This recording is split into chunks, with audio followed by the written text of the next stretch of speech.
Okay, good morning, everyone. Welcome to the World Accreditation Day 2020, whose theme is accreditation, improving food safety. My name is Susanna Ochieng. I will be your moderator for this event.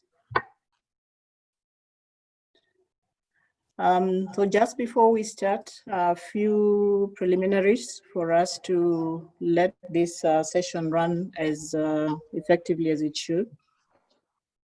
All the participants have been muted, but we have two chat boxes that are open. A general chat where you can put in your queries with respect to how the presentation is going if we are not audible enough, so that we are able to make adjustments as appropriate when we go on. And then we have a Q&A chat box. This is encouraged for any questions that you may have to the panelists or any other presenter. So use that question for the questions that you may have. We will try as much as possible to answer them on this platform. But in the event that we are not able to, then we will still progress the question on our social media platforms, and you should be able to get your answer there. So we thank you very much for taking the opportunity to join us on this day and on this webinar. COVID-19 pandemic has made physical meetings almost impossible. But we are glad that we are now utilizing the electronic platforms that are available on our end. So just a brief on the World Accreditation Day. It's an event that is celebrated or commemorated rather on the 9th of June of every year. And this event is championed by the international accreditation organs that oversee accreditation activities globally. And that is ILAC, which oversees the accreditation of testing and inspection activities or conformity assessment activities, as well as the International Accreditation Forum, which oversees the accreditation of certification conformity assessment activities. We are glad today to be joined on this platform by our PS, State Department of Industrialization, Dr. Francis Owino. We'll also have our chair, the Kukenas board, Dr. Catherine Adair, and our CEO, Mr. Martin Chesire. And then we also have the panelists who are going to take us through the discussions. Mr. Dominic Madenge of Polycom, Ruth Vaughan, representing Crop Nutrition Lab, Anthony Rungu of the EACPT program. We have Kyoko Ndolo of SGS, and Felista Nyakoe of Kenas. And the discussions they are going to have are actually going to be quite interactive. And so I believe that you're going to be with us for the 1.5 hours that we have actually stationed for this activity. So at this moment, I want to hand over to Martin, the CEO Kenas, to take us through the preliminaries before we go into the presentations. Karibu, Martin. Thank you very much, Susan. Good morning, everyone. Karibuni nyote. It is my pleasure to welcome you all to our first Zoom webinar and our first celebration of the World Accreditation Day virtually. I believe we all recognize the opportunities as well as the challenges in equal measure that COVID-19 presents to us. And as Kenas, we are seizing this opportunity to also play within the digital space in terms of delivering our services.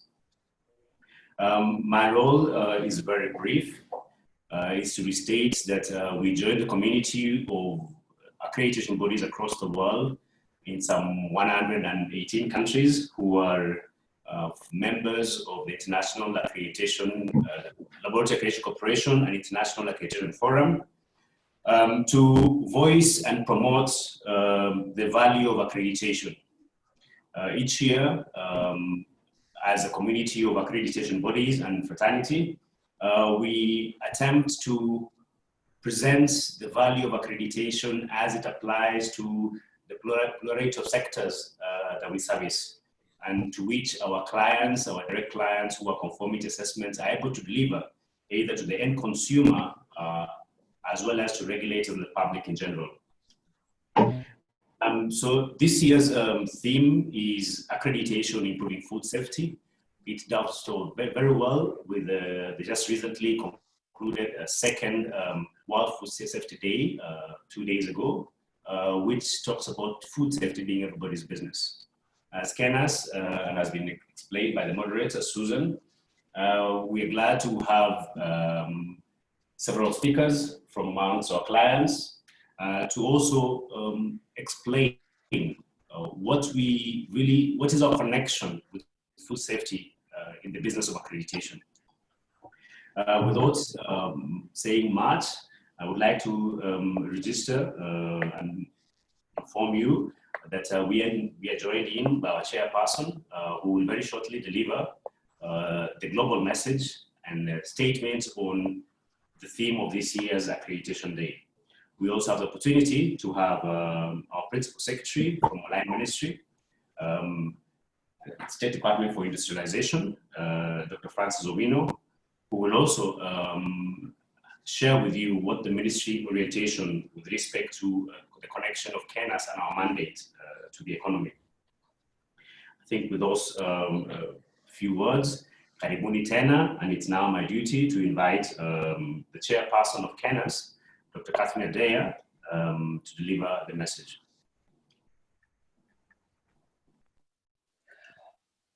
Morning all the participants. I hope you can all hear me clearly. I was just trying to talk to the Kenas management on this side. It would be nice to have a video of us presenters so that at least you can know during this COVID era, we are still standing and we are still strong. But if that is not available, let me just proceed with the statement of the World Accreditation Day 2020, which highlights the role of accreditation in improving food safety.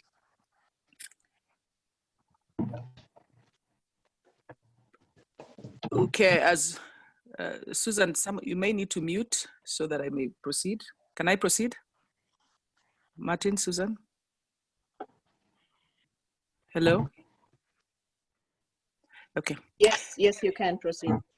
Okay, but you may need to mute one of the mics. Okay, accreditation has a crystal clear objective, yeah? It aims to assure businesses, end users, and regulators that a conformity assessment body, such as a certification or inspection body, testing, calibration,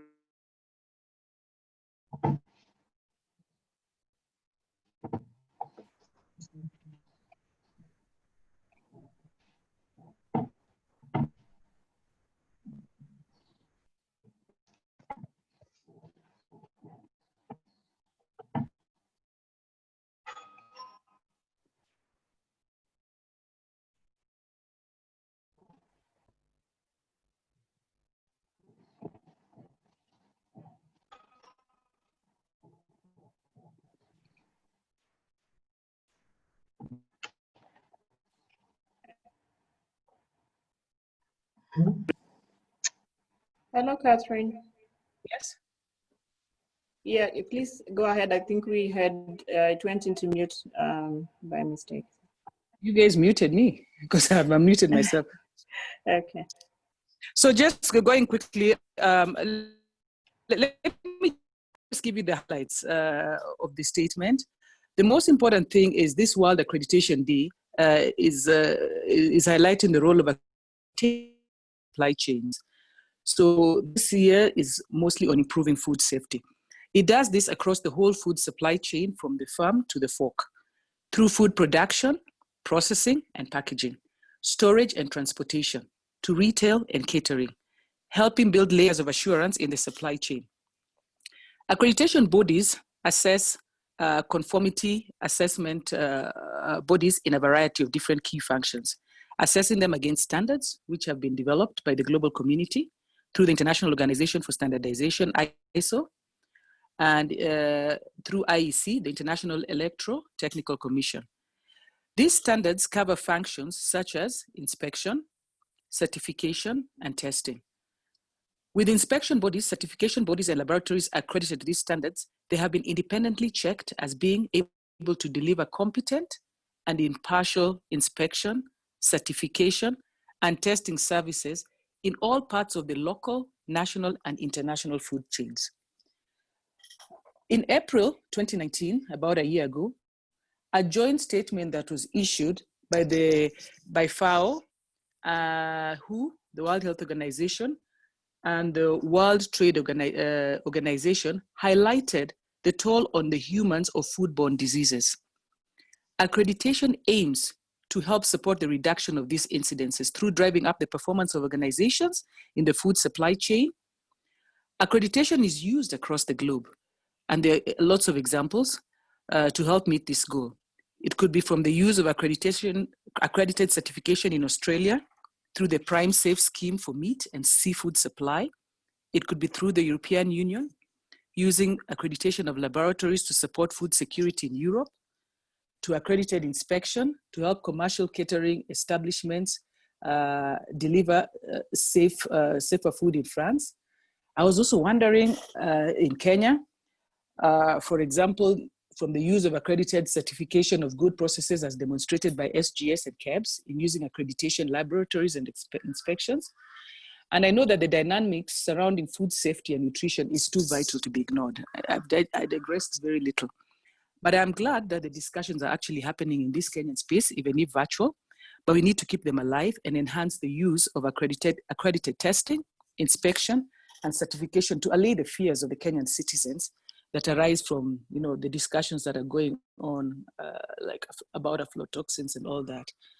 And just to come to the end of the statement, the World Accreditation Day 2020, with accreditation improving food safety, sets out to illustrate how in just the one area, food safety accreditation contributes to the Sustainable Development Goals, in particular SDG 3 of good health and well-being. World Accreditation Day 2020 comes just 2 days after the second ever World Food Safety Day, which aims to highlight the need for safe food.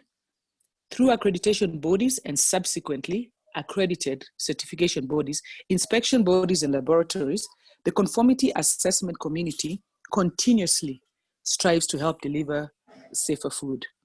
So therefore, the World Accreditation Day 2020 enables the International Accreditation Forum, the International Laboratory Accreditation Corporation, ILAC, and their members to highlight how accreditation is improving food safety.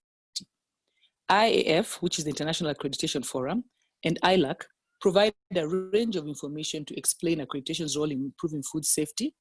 And many of these can be availed to you through the statement, which I hope will be shared by members. So I welcome you for the rest of the meeting and the rest of the deliberations. Could be a very technical area, but very useful for us, especially even as a country at this time. Thank you.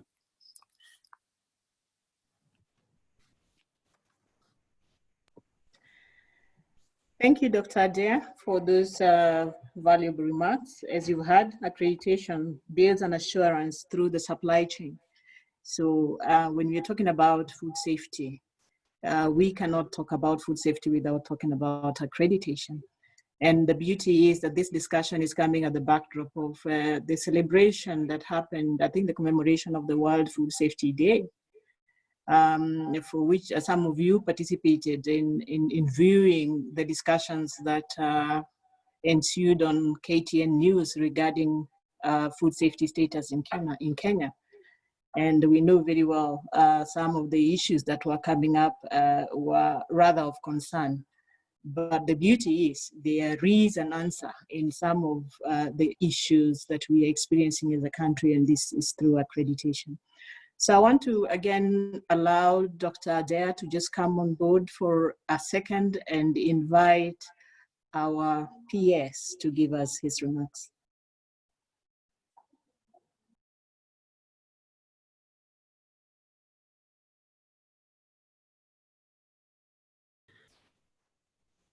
Hello, good morning, everyone.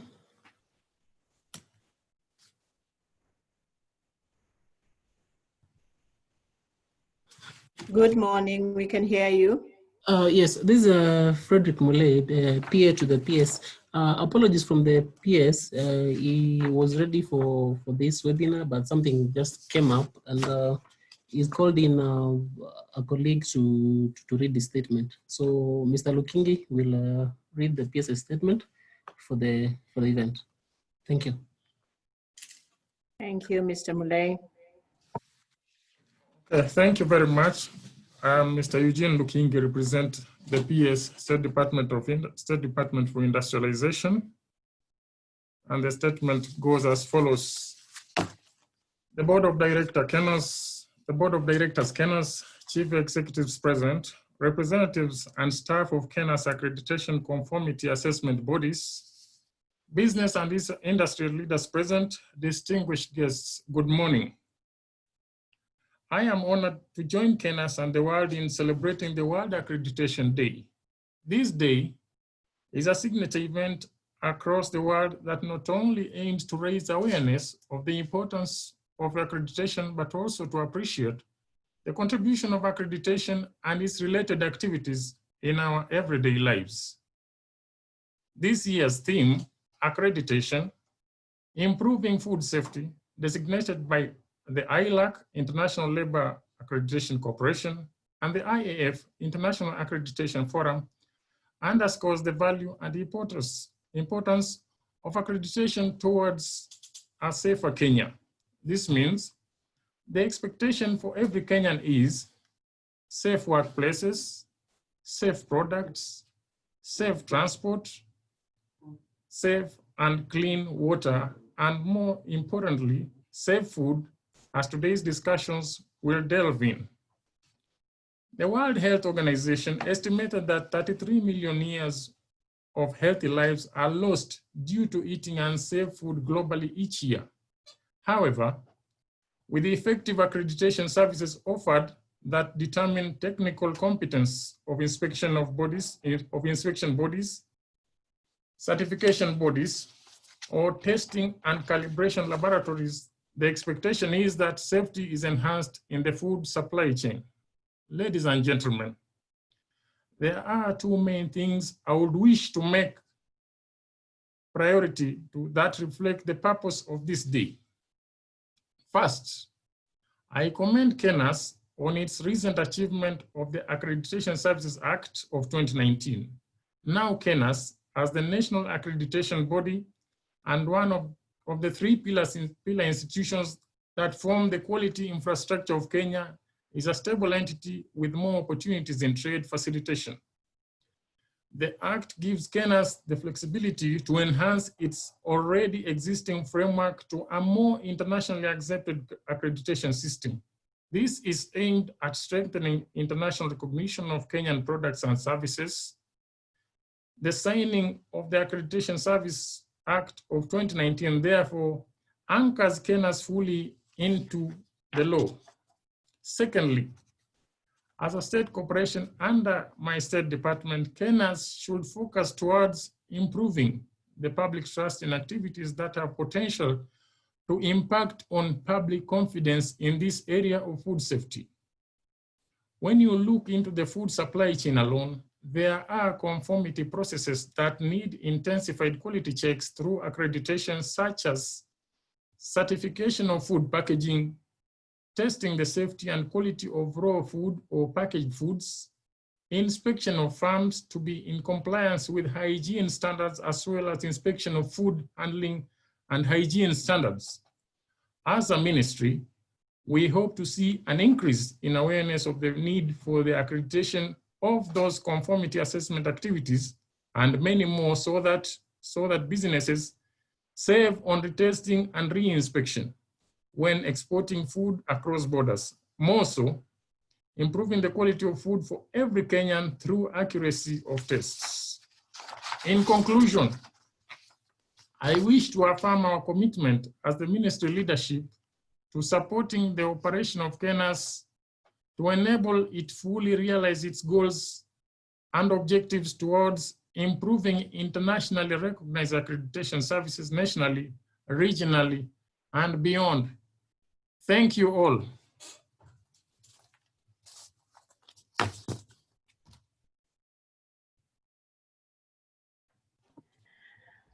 Thank you very much. And thank you for that assurance from the ministry that you have our back.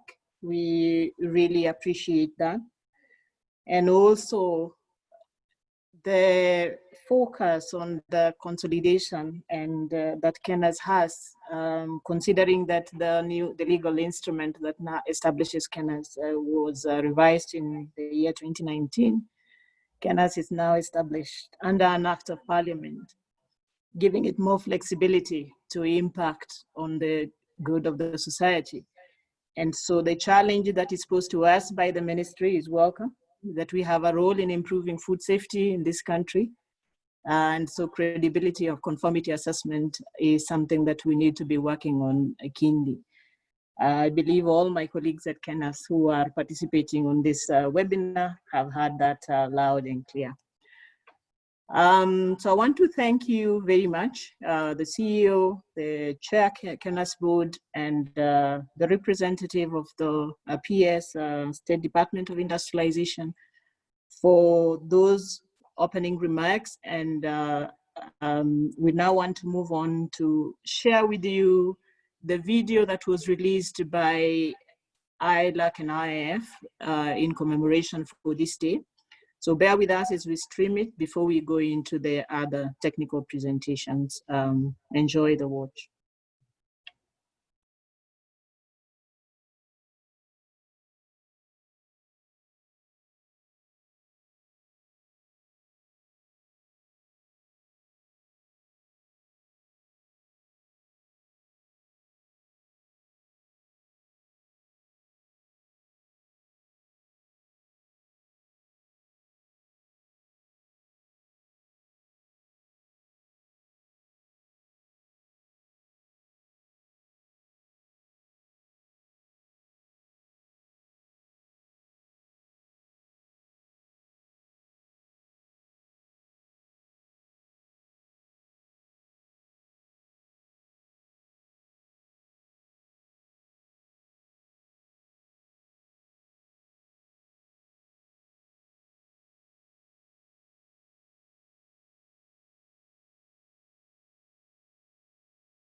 Hi, Susan, is the video supposed to have any sound, please?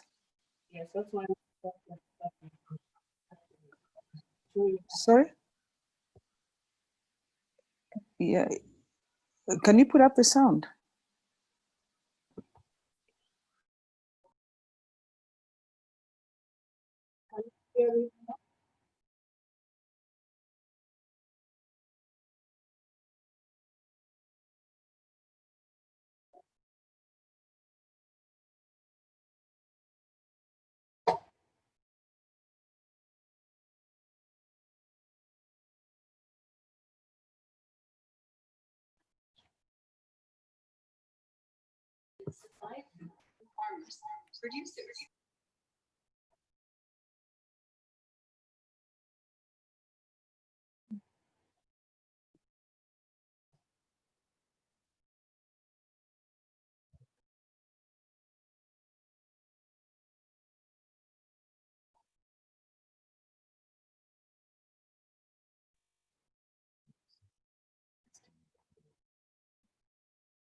We've stopped the video.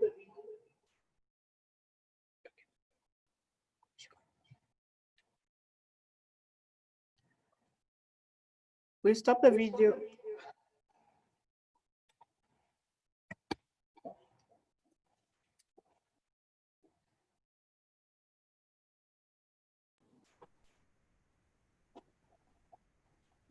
Sorry about that. Can you hear me? Yes, we can. All right, we've stopped the video. We need to sort out the sound issue. And so as we do that, we will pack that to the end. Kindly allow us to do that.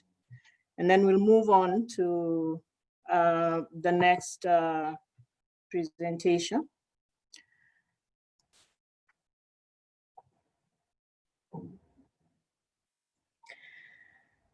Okay, the next presentation is going to be done by, or the first rather presentation is going to be done by Mr. Dominic Muredi Madenge. Mr. Madenge is the founder and managing director of Polycon Limited. Of course, he's Kenyan, and I'm proud to say that. He runs an internationally accredited inspection and can I say inspection body and laboratories as well.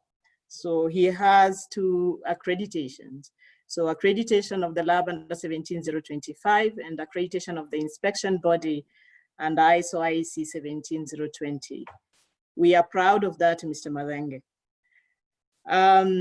Polycon Services is also certified. Their management system is certified to ISO 9001, 2015 version. But more about Mr. Madenge.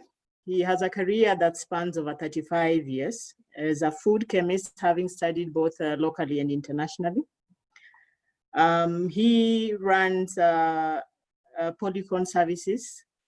There is also Tampa Proof Sales Limited. And Polycon is represented in 8 countries in Africa. And he's a director of many other enterprises. His passion has always been to mentor and build careers of young indigenous African scientists. And this drive enabled him to start Polycon Academy, which is offering ethical mentorship and provision of professional skills to young graduates from the local institutions of higher learning. Dominic is also a Rotarian and serves as a director on the Kenya National Chamber of Commerce and Industry, the Coast chapter, and he also serves as a director on many other boards. Karibu sana, Dominic Madenge.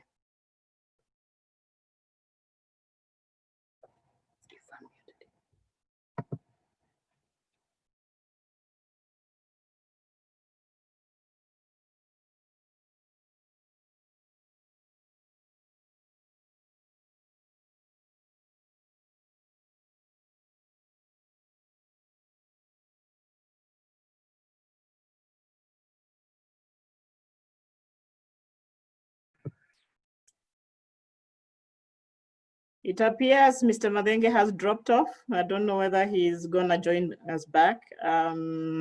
So again, we will move on that. We'll move forward.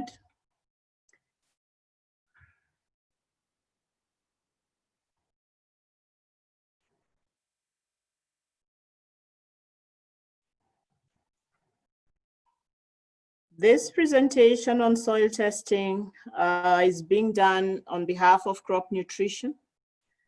Jeremy Cordingley, who is the managing director, has ably given us Ruth Vaughan, the technical director, Crop Nutrition Laboratory Services, to give us this presentation. And Ruth was born in Kenya.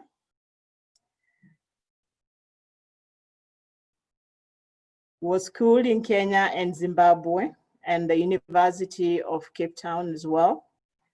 She worked briefly at the Garamba National Park in Zaire before traveling to the UK to work in international sales department. She returns to Kenya to follow her passion in farming and set up a soil testing lab for CDC in Naivasha.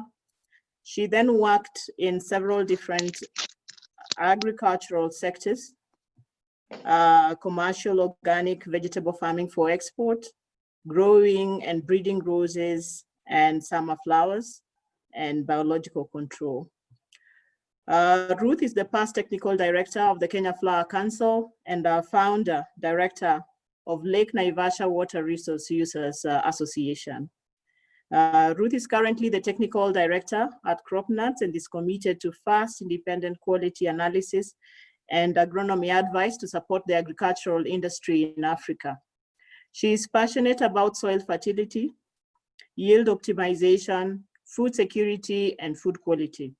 Ruth is also passionate about the environment, preserving our water towers and natural resources for long-term sustainability of farming. Karibu sana, Ruth. Kindly go ahead with your presentation.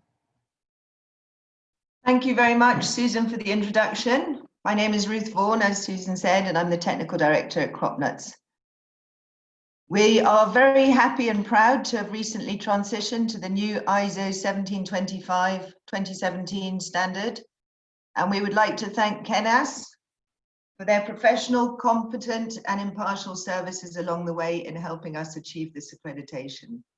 Next slide, please. Today we're talking about soil testing and its connection to food. The FAO Global Facts from 2015 say 95% of our food is directly or indirectly produced on our soils. Directly, we produce the staples, fruit, and vegetables that we eat. Indirectly, we produce the grain and the fodder for our animals to produce milk, fish, meat, insects, and eggs. About 33% of our global soils are degraded, and our soils continue to degrade at an alarming rate. FAO statement, healthy soils are the basis of healthy food production. Next slide, please. Soil testing, what, how, and why? Soil testing is a very simple, very cheap, scientifically proven method of analyzing what is in the soil. The soils are tested in our ISO accredited lab in Limuru, and we are proudly Kenyan. Soil testing removes the guesswork. We give scientific recommendations, preventing over-application of fertilizer, which saves the farmers money. It reduces the soil degradation, and it reduces environmental pollution. We give advice on the best inputs to improve the soil health for long-term sustainable agriculture. We also give yield, soil, and crop-based fertilizer recommendations to optimize the nutritional content of the food and the yields. Next slide, please. So at CropNuts, we test the macronutrients, micronutrients, pH, organic matter, and soil contaminants. We give recommendations for all major food crops. Recommendations include adding compost, manure, organic matter to increase the fertility, add baseline phosphorus to bring up the fertility, to add lime, gypsum, or dolomitic lime to adjust the pH, the calcium, and the cation levels. And we give advice on the correct fertilizer application with the correct timing in order to maximize the yield expectation of the crop. Next slide, please. The importance of soil health to human health. As we know, a healthy soil grows a healthy crop. A healthy crop is much more resistant to pests and diseases, and therefore we need less pesticides to keep the healthy crop healthy. Pesticides are a major threat to food security and to human and animal health. The very negative effects of pesticides on long-term health are only just emerging now after many years of pesticide use. A healthy crop has a much higher nutritional density, and therefore it's better for us, and much higher food quality. A healthy crop has a longer storability. There's less post-harvest decay. They can stay on the shelves longer. Post-harvest decay with aspergillus and other funguses generate mycotoxins in the food chain. Next slide, please. The role of soil in pollution control. Humans produce millions or billions of tons of chemical waste every year. Most of this waste ends up in the soil, paving the way for the pollutants to enter our food chain. This has serious consequences on the health of our people and our planet. Soil is the filter for the chemical contaminants and is the buffer between the contaminants and the plant roots and the plants and the food chain. A healthy, active, microbially diverse soil will break down chemical contaminants, recycle plant nutrients back to the food chain in a safe form. A degraded soil that is not microbially active will not break down the pollutants and will not buffer the pollutants from entering the plants and therefore from entering the food chain. The more we degrade our soils, the more pollutants will enter our food chain. The soil pH, organic matter, and the correct cation balance in the soil are most important for soil fertility. This ensures a good soil structure, efficient nutrient uptake, and good plant health, which requires less pesticides, as we said, and higher density food. At very low pHs, fertilizer efficiency reduces to about 30%, which means that we require a lot more fertilizer to produce the same amount of food. So balancing the soil ensures higher yields, less nutrient runoff, and less leaching. Balancing pH, organic matter, and the cations promotes microbial diversity and activity that is essential for pollution degradation and nutrient recycling. Buffering of heavy metals and pesticides from entering into the plants is very pH driven and organic matter driven. So degraded low pH soils with low organic matter, the uptake of heavy metals and pesticides is greatly enhanced. Next slide.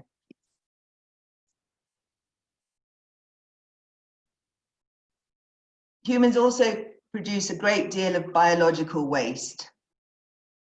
This contains, well, mostly contains human pathogens. We have a nice picture of E. coli, which is responsible for a lot of the diseases that happen from food. Biological waste contains many beneficial plant nutrients and organic matter. It can contain pesticides, heavy metals, and human pathogens that cause disease.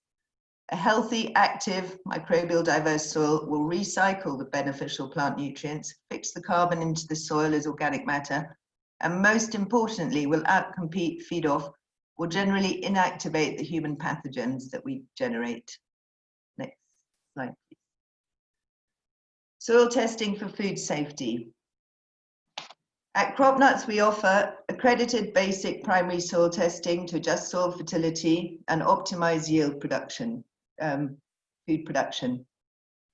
Additional soil tests that we offer to ensure food safety and quality through the food chain are heavy metals in soil, pesticide residue analysis in soil, and human pathogen analysis in soil. Next slide, please. In conclusion, soil testing is the first step in the food production process. Soil testing is essential for maintaining healthy soils, and healthy soils are essential for producing healthy food. Soil testing produces healthy soils to produce enough food, safe food, and nutritious food. Next slide, please. Healthy soils directly contribute to 10 of the Sustainable Development Goals. We cannot afford not to test our soils. Healthy soils produce healthy food. Thank you very much. Thank you, Susan.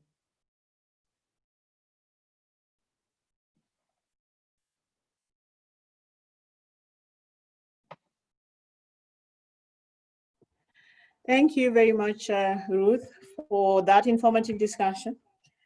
The presentation, I think what caught my attention is healthy soils, healthy crop, less or zero pesticides. I'm bringing this up because pesticides have been a talk in the media for the last, I think, 3 weeks with information to citizens with regards to how, one, we are not using pesticides appropriately, and secondly, that some of the pesticides we are using are actually inappropriate in our country. And so Ruth is telling us that we actually have a solution there, that we actually need to be able to check, one, our soils right before we even start planting. And on that basis, if they are right and we have healthy soils, then we really don't need to use the pesticides as well. And then the healthy crop means that we have a higher nutritional density. The question we are asking ourselves, and the participants should be asking themselves, is if you're actually a farmer, how frequently do you test your soils? Do we just plant because it's planting season? So get in touch with Ruth, and she will tell you more about the impact of not knowing the soil condition before we actually put in our plants in there. So thank you very much. Allow us to go back to Polycon because Mr. Madenge is back online. And so Anthony Rungu, bear with me as we go back to Polycon so that we can have the inspection and then move on to proficiency testing. As that comes on, yeah, I can see the questions coming in on the Q&A. Feel free to actually populate any questions you have on that Q&A platform so that we can deal with it at the end of the presentations.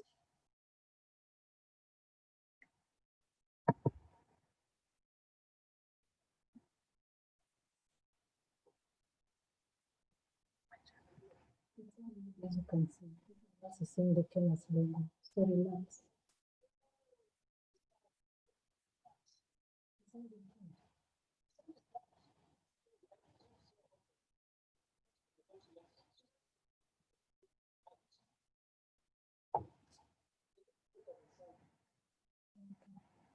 So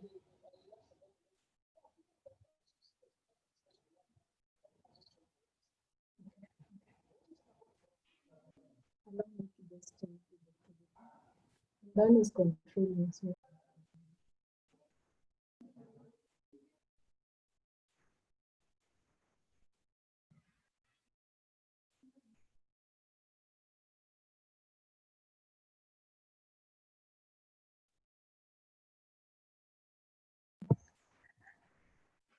Okay, so as Mr. Madenge presentation comes on,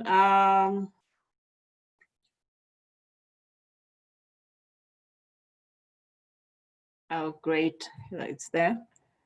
Mr. Madenge, we had introduced you in absentia, so we'll allow you to progress. I'm hoping you're okay with that.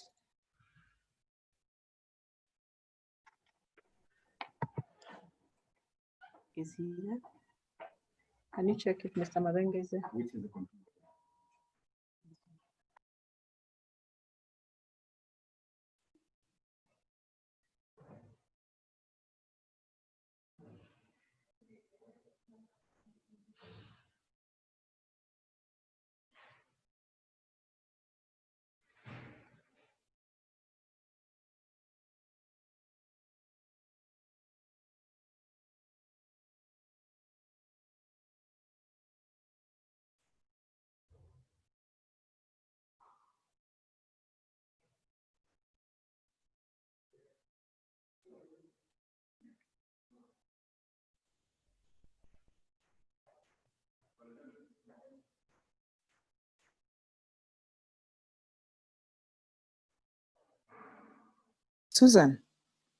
Susan, hello? Hi, Susan, can you hear me?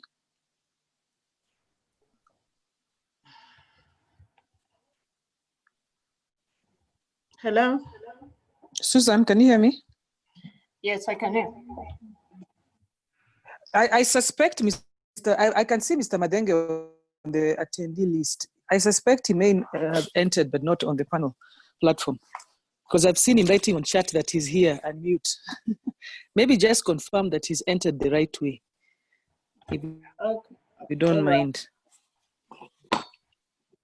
Okay, yeah. Yeah. Okay, all right. Well, I think we will switch. Yeah, now he's entered the participants. Now he's entered the panelists. So now you can proceed. Okay, thanks.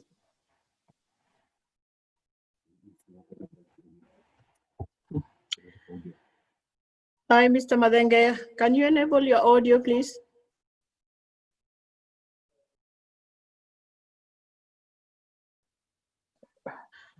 All right. Susan, what he needs to do is leave again and then enter with both audio and video.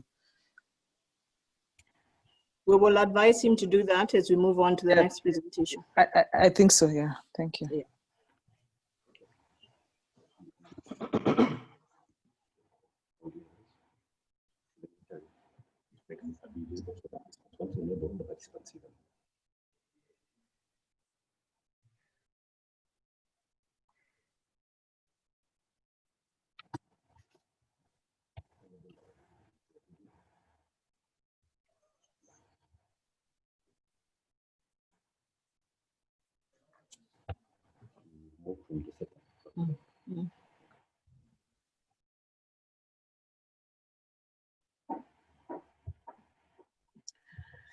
Okay, sorry about that. We will progress on. Our next presenter is Anthony Irungu. Anthony Irungu is the ESCPT coordinator for flour, feed, and UHT milk matrices. He is a registered assessor of KENAS. He does assess conformity assessment standard 1725. He is also registered with the CAPE certification body as a lead auditor for the HACCP, that's a hazard and critical control point for food safety, as well as food safety management system. Anthony is a graduate of food science and technology and has 14 years experience. Yes, but I log in as a panelist. I'm supposed to log in as a panelist. So allow us to let Anthony progress with his presentation. Karibu, Anthony. Thank you very much, Susan and Kenneth.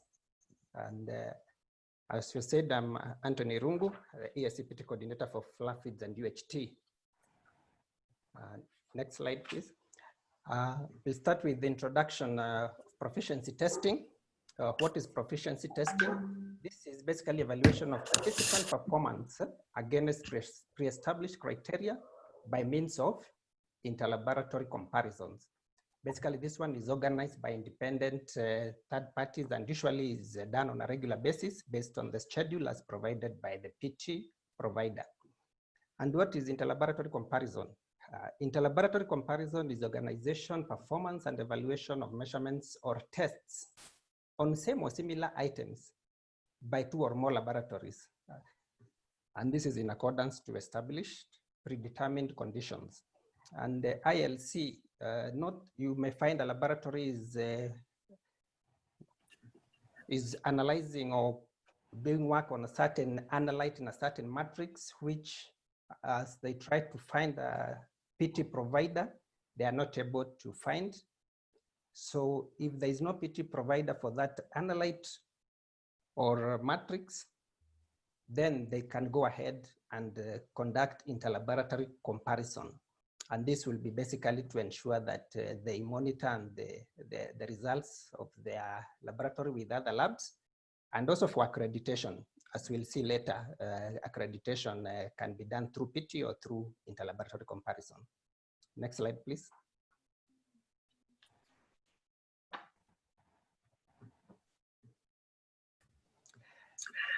Now, in the food safety, as our theme says, accreditation and food safety, how it improves food safety. Why is it important for laboratories to participate in food safety? Number one, this demonstrates competence and validity of results for a laboratory. Whether you are accredited or not, participating in PT shows competence in the analytes that you are providing services for. Then number two, for a lab to be accredited, it is mandatory that they participate in PT scheme, so, or interlaboratory comparison. So in the food sector, the labs which are accredited, there is a confidence that the results that they are channeling coming out from the lab are valid. And the third is evaluation of lab performance for specific tests. And also you can trend and see the performance of your laboratory over time. The other advantage and importance is identification of problems in the lab and initiate corrective actions. For example, you might, after participating in PT, you may find that your test procedures may be inadequate, or the training of staff was not effective, because staff, the first thing you do to staff when they're performing tests is training. So if you want to determine whether the training was effective, one of the ways you can do that is by having the staff participate in interlaboratory comparisons of PTs. And the other issues which or problems can be identified will be probably calibration of equipment, etc. So there are many ways you can identify problems in the labs by participating in proficiency testing. The other importance is comparability of tests or measurements methods. So different methods will give different results or different accuracies. So you can be able to see which method is more accurate or be able to be suited for the laboratory. You can also get additional confidence to customers by participating in PTs. So laboratories which have data for PT and they share with their customers, the customers are able to be confident on the validity of results coming from that laboratory. The other importance is assignment of values to reference materials. Each laboratory will be having a quality or house reference materials, and assigning values to that house reference material can be done by use of PT, participating in PT. The other way of participating in PT, or the importance, is you can use it for training and determination of competence of staff. So the analysts, once they are trained to determine whether they are now competent and the training was effective, they can participate in PTs or interlaboratory comparisons. Another importance is identification of interlaboratory differences, also education of participating laboratories based on the outcomes of such comparisons. And this leads to improvements of the laboratories. The other importance of participating in proficiency testing is method validation and uncertainty of measurements. So PT data can be used for this. And as some people say, for laboratory accreditation, there are three main, we can say elephants, or three main tasks. And these three basically are method validation and uncertainty of measurements. The second one is measurement traceability. And the third one is PT. So for a laboratory seeking accreditation, once you get these three right, you are almost like 75% ready for accreditation. So you can see the importance of PT. And the other importance is evaluation of performance characteristics of a method. When methods are being developed internationally or locally, to know how the performance of the tests, interlaboratory comparisons or PTs are organized, and you can evaluate how the method will perform. And finally, the other importance of participating in PT is that the analysts have confidence that whatever work they are doing is competent. They are competent in analyzing. So it gives them confidence of the quality of work they are doing and serving their customers. Next slide, please. PT and ISO 17025. If you look at Clause 772 on validity of results of ISO 17025 2017, it states that the laboratory shall monitor its performance by comparison with results of other labs where available and appropriate. And the monitoring shall be planned and reviewed and shall include, but not limited to, it's either or both PT and ILC, interlaboratory comparison. So you can see in the 2017 version, it has made it mandatory for laboratories to participate in PT or ILC. However, in the 2005 version of ISO 17025, PT and ILC was a recommendation. So you can see it's very important now for laboratories to participate in PT schemes for them to be accredited.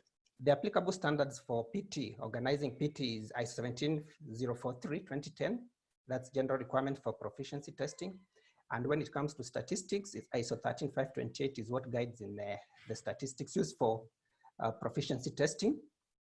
Then for microbiology, we have an extra standard, ISO 22117 of 2019, which is specific requirements and guidance for proficiency testing by interlaboratory comparisons. Next slide, please. So in the food safety sector, it's very, very critical for laboratories to demonstrate that they're able to give out quality, reliable, timely results. And if that is not the case, there are consequences. And one of the consequences of unreliable results will be public health. So you find there are diseases like cancer, blindness, kidney failure, liver failure, where probably results are not reliable. Maybe mycotoxins, you say there is no mycotoxins, whereas in the product, there are mycotoxins, and then the product is released to the market and people consume, and then they suffer from public health diseases. The other consequence will be high costs. When you have repeated measurements due to poor data, then that's also a cost, and which leads to a lot of losses. And then the other issue is faulty decision making. So if you give unreliable results, may lead to rejection of consignments, reworking the product, etc., which would basically not happen if the lab had been able to provide quality, reliable, and timely results. Then it can also damage the reputation and credibility of organizations. Then there is loss of business. Can also suffer legal and financial liability due to use of poor data. So there are penalties which are probably given through the court or compensations. So this leads to a lot of financial losses to companies or businesses which use unreliable results. So you can see the importance of having quality, reliable results, especially in the food sector, which encompasses everybody and everyone is concerned in the food sector. Next slide, please. So in the East African community, there is a proficiency testing scheme, which I'll go very quickly through, which is designed to assist the food processing industry from production, producers, processors, private and public laboratories, research organizations, universities. The scheme started in 2006 with the first round, and the matrices which were provided were 3 for a start, with Kenya providing wheat flour, Uganda edible oil, and salt provided by Tanzania. So those were 3 matrices supported by PTB until 2012. Those are 7 rounds. And this year we are in the 15th round. Next slide, please. So the support by PTB was for the 7 rounds. Now we are in the 15th round this year. And we are self-sustaining since PTB withdrew. The Bureau of Organization of the respective partner states in the EAC have been supporting the scheme. And in Kenya, we are providing both food chemistry and food microbiology in the food sector, where we currently have flour, maize flour and wheat flour. In food chemistry, we have feeds, both poultry and dairy feed. We have UHT milk, and we are also having black tea. In food microbiology, we are currently having skim milk powder, milk and fish chunks, and black tea. And the parameters include both safety parameters and quality parameters as per the requirements of the standard. So you find our PT scheme have several analytes as per the standard specification that is current. And it includes the mycotoxin, heavy metals, vitamins and minerals, pathogens, other microorganisms as listed in the standard, proximate analysis, preservatives, and nutritive value. All those parameters are covered in the PT scheme. Tanzania is providing edible salt, honey, fruit juice, and fertilizer. As you have seen, it's very important, the inputs for food production.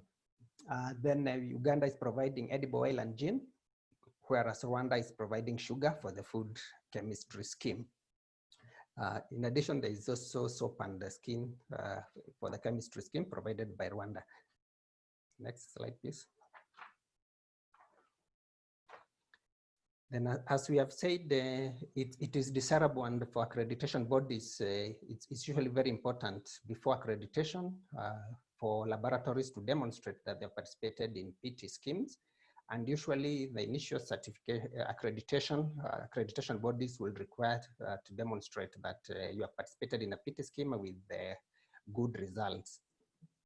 However, in some cases, you may find that a laboratory wants to be accredited in analyte and a matrix that no suitable and relevant PT scheme exists. So we have interlaboratory comparisons, which are also, as we have said earlier, accepted by the ISO 17025:2017 version. So a laboratory would just offer or provide or coordinate an interlaboratory comparison in cases where they don't find a PT scheme available. And even at KEBS, we have organized that for many matrices like pH in water, chemical analysis of black tea, and soap with total fatty matter. We have done density in milk and many other analytes which are in support of accreditation. So laboratories are free to participate and to organize interlaboratory comparisons to improve the quality of the lab and also to validate their results. Next slide. As I go towards completing my presentation, I will say a few successes we've had in the East Africa Community Proficiency Testing Scheme is that many laboratories have been able to be accredited by participating in our proficiency testing scheme, both in Kenya and also in the East African region. We've also had participants in the workshop from Southern Africa region testifying that they have participated in our PT and they have had their laboratories accredited. The other success we can say is the sustainability of the PT scheme without donor support. As I said earlier, we had the PTB supporting the PT scheme for the first 7 years. Now we are in the 15th round. So for another 8 years, we have been self-sustaining without donor support. And it's the Bureau of Standards of the partner states that have been supporting this PT scheme. And there's been a lot of improvement from 3 matrices, the current 16, and the analytes have grown a lot. There are so many analytes which have been brought on board to meet the demand of the laboratories in the region.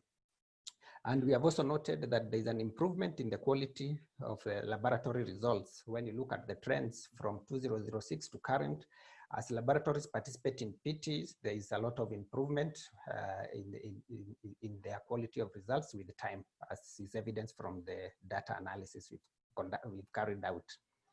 Then laboratories have also been able to network every year after PT round. We have a workshop where participants are all brought together and they're able to network and have trainings in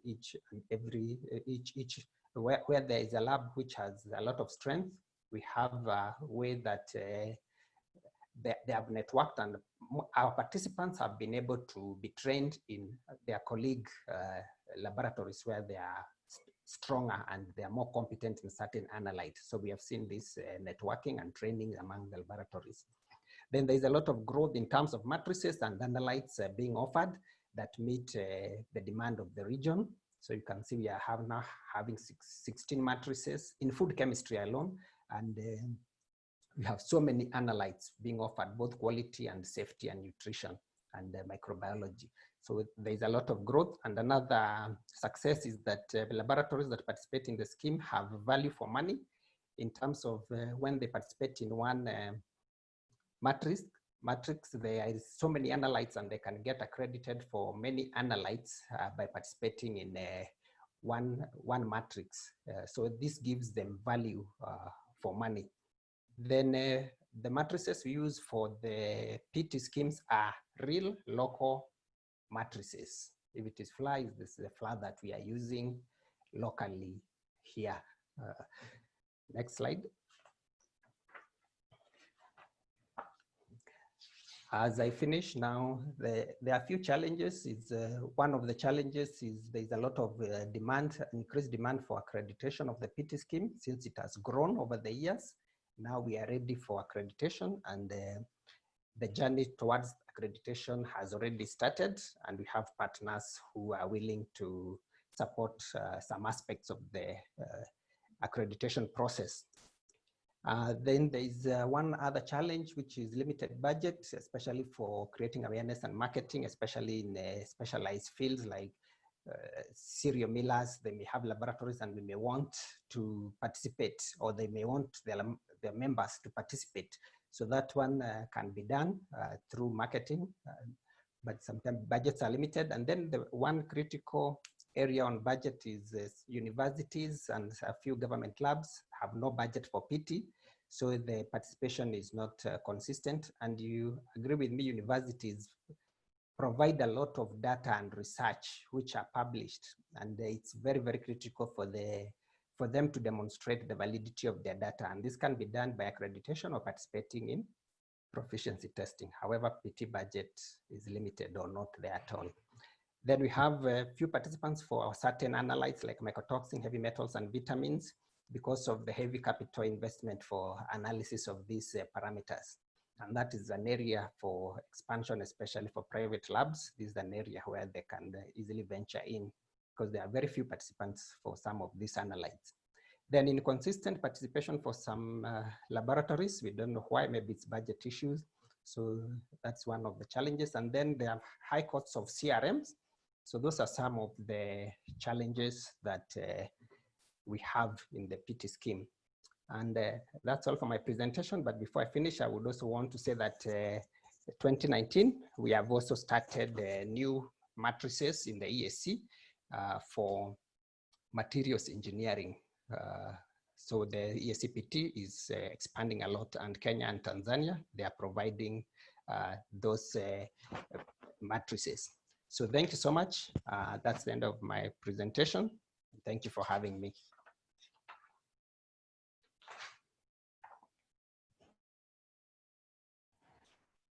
Thank you very much, Anthony, for that elaborate presentation. I believe we all now are up to speed with what ESCPT offers.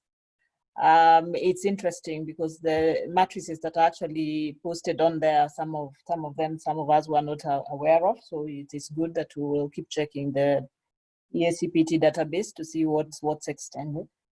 The one thing that Anthony brings out that is very clear is that there are three components that enable labs to get accreditation. Method validation and uncertainty of measurements is something that you cannot do away with if you're a lab. Measurement traceability, for any measurement that you do, there must be traceability for that measurement. And then participating in proficiency testing or interlaboratory comparisons, it's very important. There have been questions with respect to comparability of results within our economy, especially for those who are dealing in the mycotoxins area. And this is something that we urge the ESCPT to try as much as possible to extend the matrices and the analytes so that we are able to cover mycotoxins fully.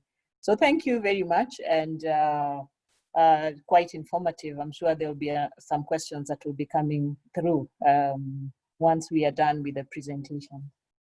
Before we move on to the next presenter, allow me to appreciate the presence of Kena's board members. Thank you, Director Nancy Murioki, Director Stella Osoro, Director Danson Gare, Director Alex Getundu, Director Duncan Nyale, and Director Kisegu for making time to be with us on this platform. Asanteni sana.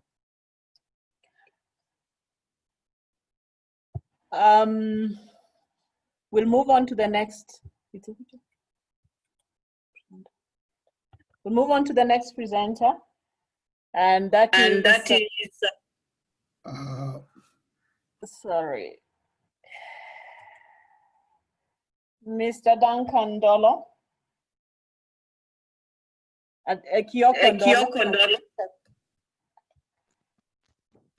Good morning. Am I audible? Just a moment, we set up. Yes, you're audible, Mr. Kiokondolo. Mr. Kiokondolo is the business manager certification at SGS. I will not try and say that word in full, so I will leave it as SGS Kenya. He has 20 years experience in the field of management system standards, audit, training, and general management. And he's going to be speaking to us about certification of food processes. So asante sana and karibu, Mr. Ndoma. Thank you very much, Susan. Allow me to congratulate the Kenas team led by Dr. Adair, the board, Martin and the team. Thank you very much for gathering us here today to celebrate this, this very important day coming shortly after the World Food Safety Day. Next slide.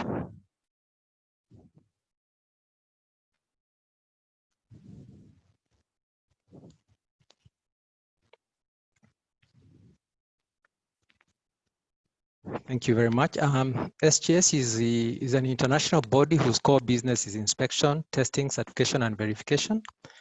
And SGS has been in this business for over 100 years and over 60 years in this country. And we have been supporting the different industries and the non-governmental organizations in different areas. And SGS is accredited against ISO 17021 and 020 in both the inspection and certification activities. Next slide, please.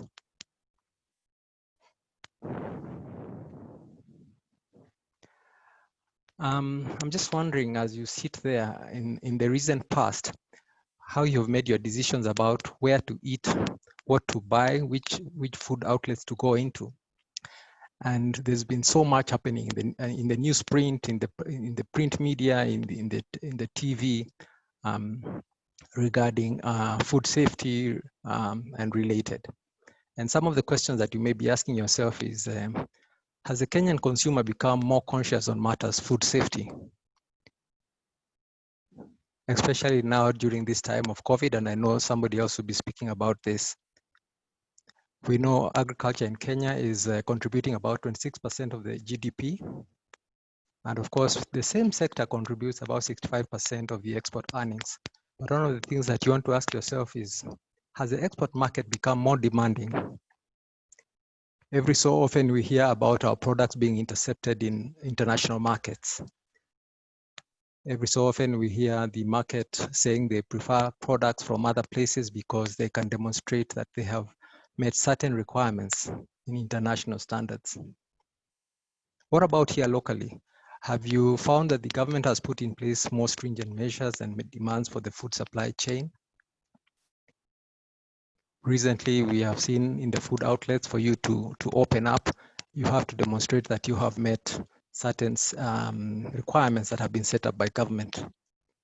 But are these just standalone, isolated items that you put and then you move on? During the last Food Safety Day, one of the key themes that came out was that the responsibility for food safety belongs to everyone. It does not lie with a single individual, but it's the responsibility of every part of the value chain. And that's where I want to talk about the role of KENAS and the role of CBs as far as the food certification is concerned. Because Kenyans are becoming more cautious of the food they consume due to numerous cases of food poisoning.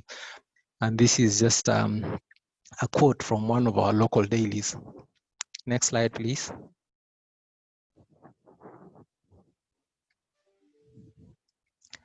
So, what is certification? And what do you certify against?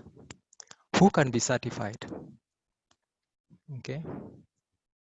And how does certification give you confidence if you're a procuring entity that your partner in as far as the process is concerned concerned about your well-being, whether you're the producer, whether you're the one who's involved in the packaging process, whether you're the processor, whether you're involved in logistics, transportation, distribution of the food products, or even in the retail outlet, or you could be in the hospitality sector. So we have a lot of international standards that have been put in place, but a number of them are very specific to the food sector. Some are generic. They're basically just good management, a distillation of good management principles that help you to ensure that you understand and deliver customer requirements and make sure at the end of the day, the customer is satisfied. But of course, from the food safety point of view, we are trying to make sure that the consumer at the end of the day, or the handler of your food product remains safe. We have a number of international standards that are in place. Some of them are private labels, others are generated by the International Organization for Standardization. And SGS, for the time it has been in existence for the last 100 years, has been part of this program of developing international standards. And including our very own KEBs here, who have played a key role in ensuring that standards again are disseminated and information about them is shared to all and sundry. So we have a different number of standards. For example, if you are a crop producer, if you're a farmer, we have standards like the Global GAP, which basically helps you to ensure that your farm practices on the ground are able to ensure that you meet the required food safety requirements, whether it is the application of fertilizer or pesticides just to deal with the vermins that may be on ground. Or it could be you are exporting to the European market, and the European market are saying for you to be able to access our market, you must demonstrate you meet certain directives. And so they have certain labels, like for example, in the UK, for those who are consuming vegetables and fruits from Kenya, you must demonstrate you meet the BRC, the British Retailers Consortium. So what informs what kind of standard that you're going to choose basically would be which market that you are sending your products to. But you must remember again, certification is not directed to those who are only exporting to international markets. But these are also important, and day in, day out, we are beginning to see local companies, local food producers, local people in the supply chain beginning to adopt international standards so that they can demonstrate that they manage their processes in line with international practice to ensure that the consumers at the end of the day are safe. So across the supply chain, there are different standards that are relevant for you, but we have one particular one that is sort of the bottom line for most of them, which is the ISO 9001, which is basically a quality standard. We have the food safety standard ISO 22001 and the environment standard and the health and safety, because all these cut across the whole supply chain. But of course, on top of that, depending on which part you are in the supply chain, you will adopt the relevant standard that is necessary for you, depending on where you are exporting your product or where you're selling your product. In the recent past, we have had a lot of cases of food safety and being talked about, and a lot of conferences going on about what can we do to ensure that when food leaves Eldoret, when food leaves wheat leaves Kajiado, when food is destined to another county, that it meets the necessary requirements. How do you ensure that if it is meat that has crossed from Oloitoktok coming to Nairobi has been handled in a manner that is safe for the end user. So these standards are very important, and SGS is very key and will support industry and farmers and food processors to uptake these standards. Now, what is the role of KENAS in this? Because KENAS, what it does, KENAS is the accreditor. It accredits conformity bodies like SGS to ensure at the end of the day, the certificate that you get is recognized locally and internationally. And I must congratulate KENAS for the role that they have continued to play to ensure that the certification bodies in this country are credible. Next slide, please.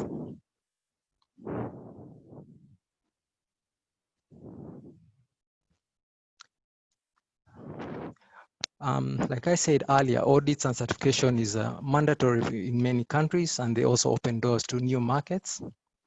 Accreditation is a provision of accreditation to conformity assessment bodies. And I've talked about KENAS being the regional service provider and recognized internationally through the different agreements they have with IAF. And then, of course, certification through the local CABs safeguard your business against potential food safety.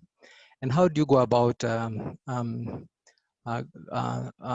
applying for certification? Of course, the process of certification starts with creating awareness in terms of the end user, identifying what standard is necessary for you, ensuring your staff are well trained to uptake this. And at this point, I must say that SGS, through its SGS Academy, is able to provide training and awareness to industry and individuals so that they can fully understand what are the requirements of these international standards, the ISO 22000, the HACCP, the FSSC 22000, and BRC. So these trainings would cater for the awareness of all staff. They will also provide training on how to undertake your own self-audit, what we call internal audit. And we also provide the lead auditor courses, which are very prime for those who are charged with putting together the food safety system, like the food team leader and the team. And it's important to say, even during this time of COVID, SGS has been able to develop what we call the virtual instructor-led training programs, which are run online and all these courses are registered by the International Register for Certified Auditors, IRCA in the UK.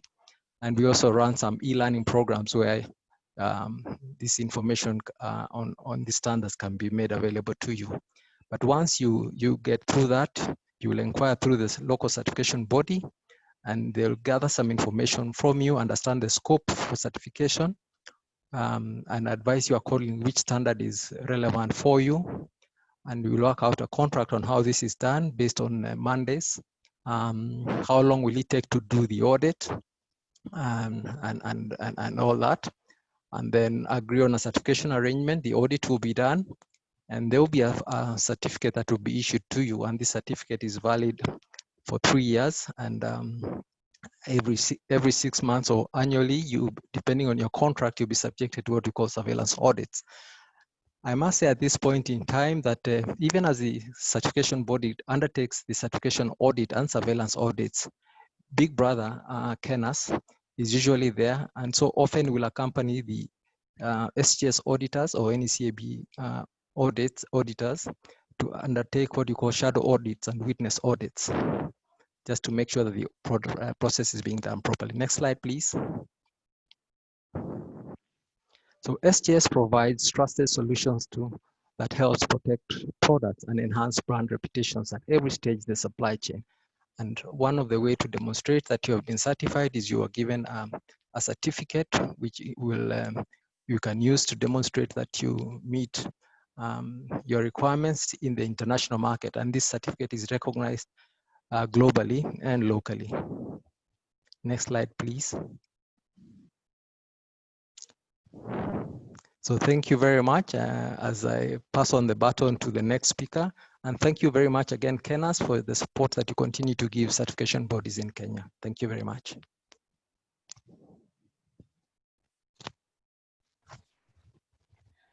Thank you very much, Kioko Ndolo, for that wonderful presentation. as we set up, Felista, allow us to bring on board Dominic first before we get.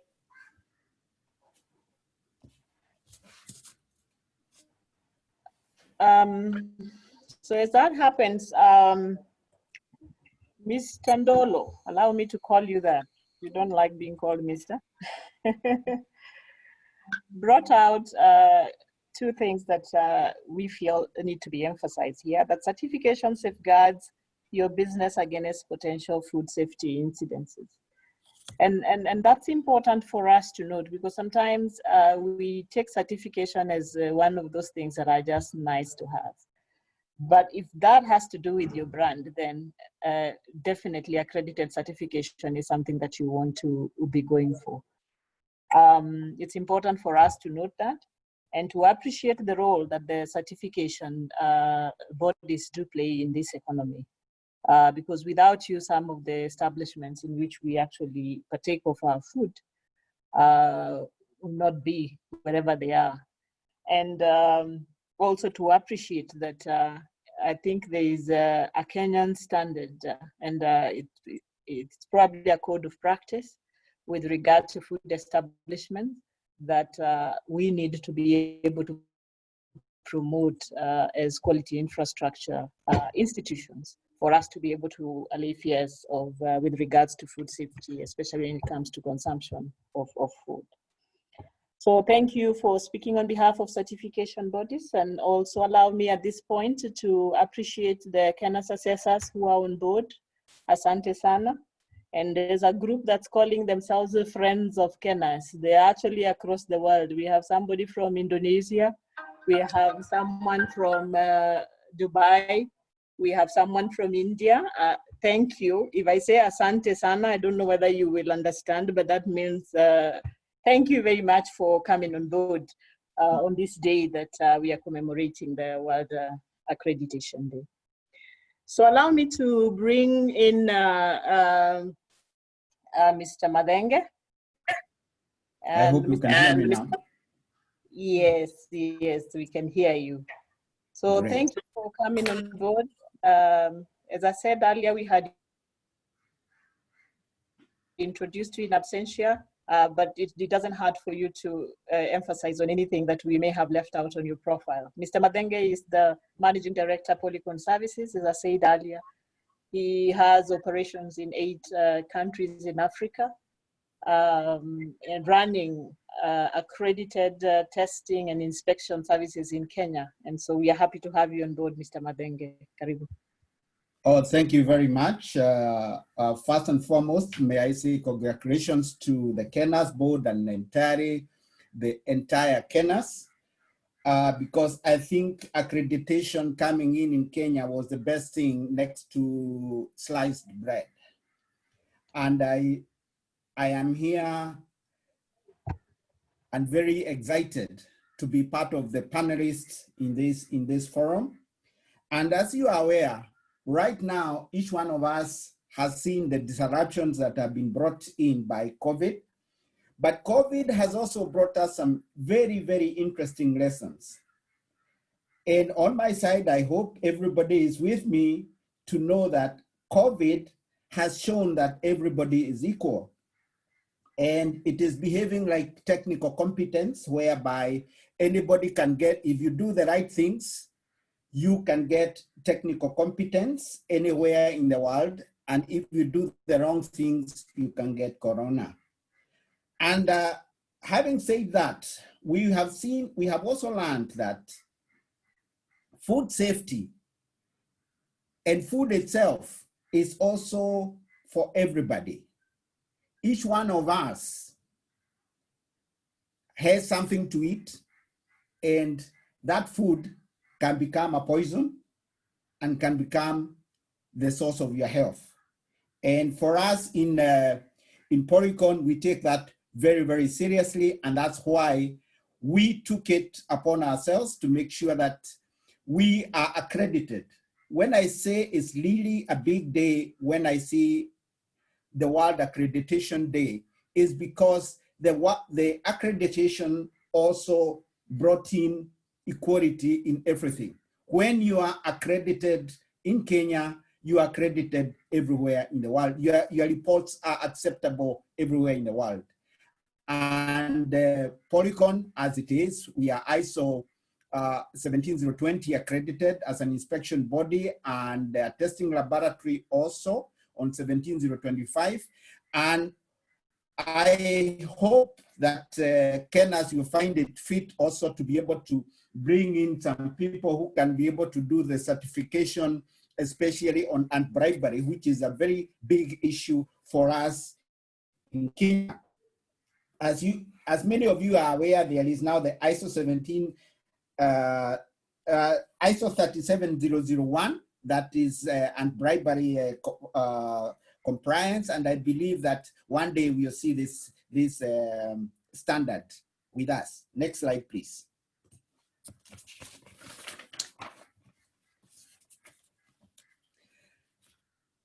Polycon is involved a lot in food safety, and especially in the processing industries. And in Kenya, as you might be aware, we have almost 40% of our exports are from food. And one of the things that comes in clearly is that we have to be competitive for the world, and we have also to provide wholesome foods. And we in Polycon are able to do the inspections that really we do are for exports, local manufacturing, whereby if the client wants to produce really high quality foods, we are able to go through their processes. And as a Tewal, you have to be aware that food safety is not a matter of just what you're processing. It's also what comes in on the raw materials. So Polycon is normally there to do inspections of the raw materials, the processed food itself, and indeed checking out on environmental contaminants in the food. And that's why we have the 3 departments that you can see there. And for us to be a trusted partner, we depend on accreditations to be able to show the competency of doing whatever we do. So when we say thanks to Kenas and of course the accreditations, we are able to go through the whole process. I will give you a couple of examples where our inspections are used as an accredited inspection body. Next slide, please.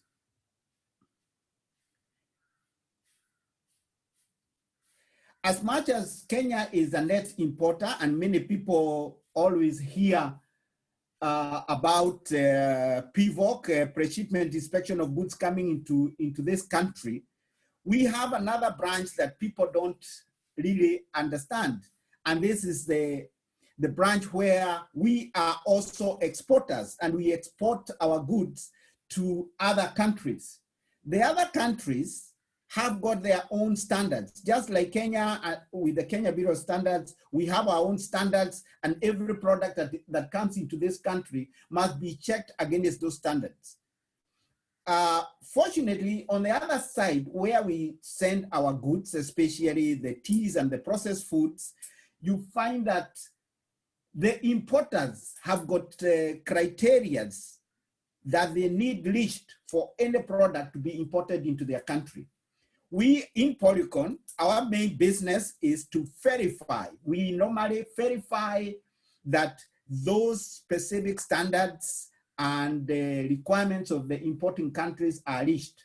We normally work for the importers, and this is what has created a very good background for Kenya to be able to also reverse this issue of being a net importer by being an exporter. Accreditation, whether it's in the industries or whether it's when we're doing the inspection, we are able to assure the importer of the goods from Kenya that the goods conform to their standards. But they will not believe us by just telling them. They believe us because we are accredited. And this is where a really accreditation comes in as a super thing for all of us. So Kenya today has a lot of potential of exports for foods and many other things that possibly we do not even consider as food, but they are delicacies outside there.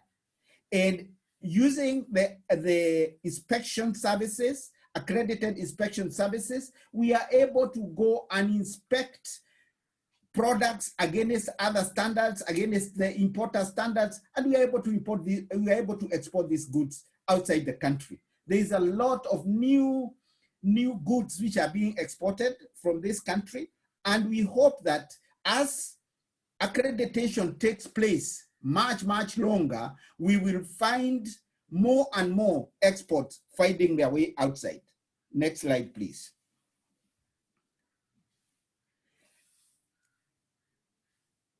Now, most of the times there has been this impression that inspections and testing and actually checking the food safety is at the end product. I've seen many times whereby we look at a product and say this product is not good. Let me take it for analysis.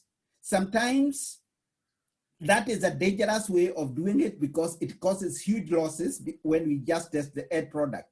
But now the food inspection has shifted from being a reactive, where when I say reactive is where the end product is tested, where the end product is inspected. But now the whole thing is changing into preventive risk-based inspection, whereby whether it's food that is going to be consumed in Kenya, and there's a lot of food industries, food processing that is being done in Kenya for Kenyans, you find that at the moment, what we do is we do preventive and risk-based inspections, whereby we go to the line and check whether the product which is being manufactured is actually good, is safe for consumption, such that if we look at the processes and we are sure the processes are right, then at the end of the product, we are able to see that the product that comes out of that processing plant or processing line is okay. Polycon as an inspector, we normally will be hired either to do from the raw materials, make sure that the raw materials that are being put into the industry are okay, they are sufficient, and they are suitable to produce the end product. So we will check it from end, we will inspect the goods from end to end, such that when your factory is producing a certain product, at the end of it, you have a wholesome product. Let's go to the next slide. I know I don't have much time, so I am trying to run as fast as I can. We have many examples of industries utilizing inspections for their food safety.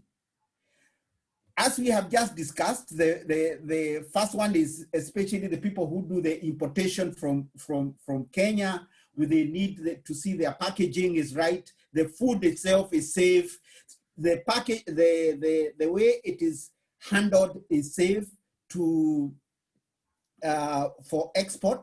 We also look at it in terms of where it was planted. I am happy to hear some of my panelists who are also experts in these fields talking about from the soil to the raw product up to the end product. These are some of the areas where inspection is always required. We have category 2, which might be familiar with many one of you, especially the local food buyers for onward distribution, including NGOs. You know, unfortunately, COVID also has brought us a situation whereby we have to feed our own brothers.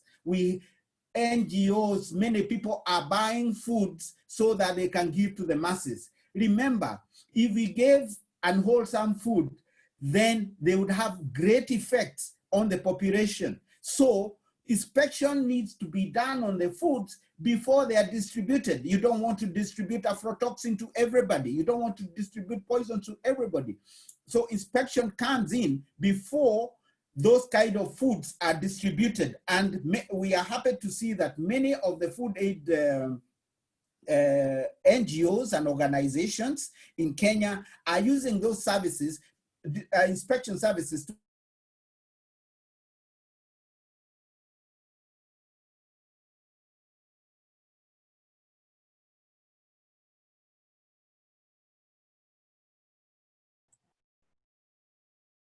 Mr. Madenge, we lost you there.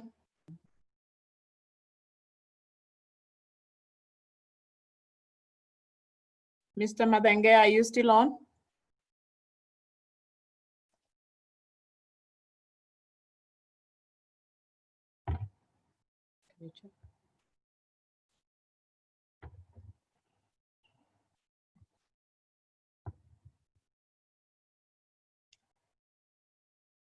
Hello, there with us as we try to get hold of Mr. Madenge.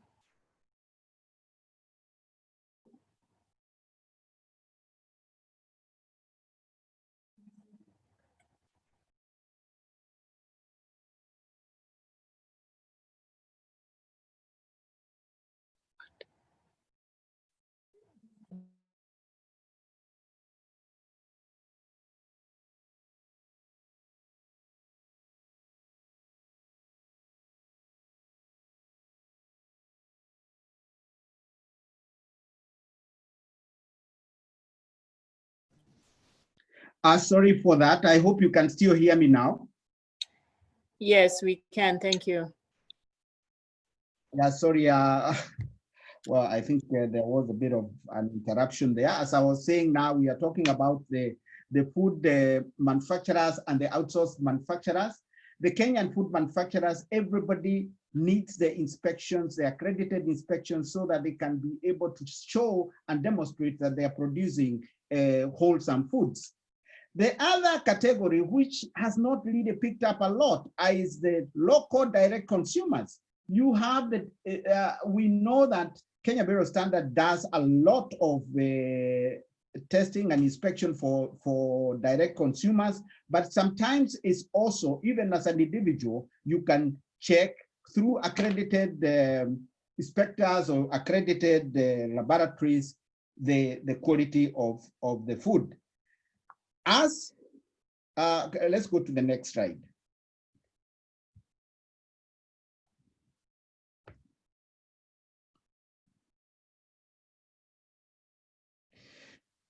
There has been many opportunities for food inspection in this country, because if everybody adopted, every industry adopted accreditations in food and food safety, we are sure we will see a lot more of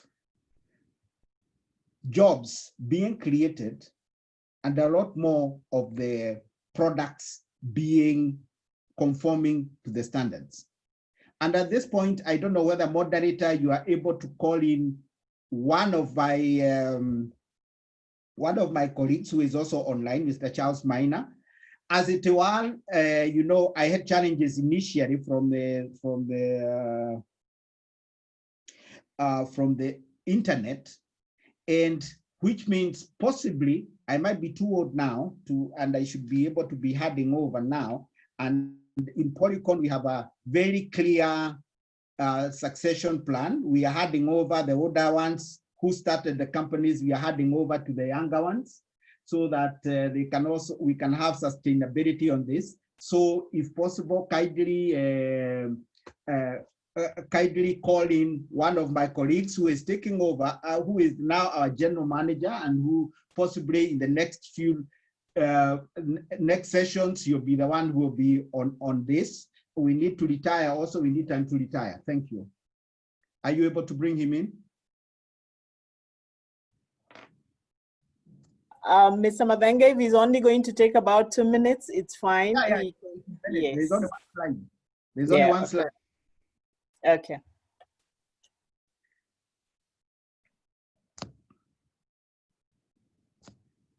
I don't know whether you can unmute him. He is Charles Minor.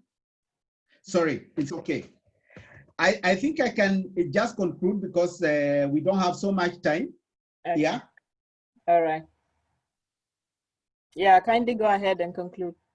Yeah, one of the other areas that as a company in inspection we have been looking at is the fact that there has been great proliferation of substandard goods and counterfeits in the market.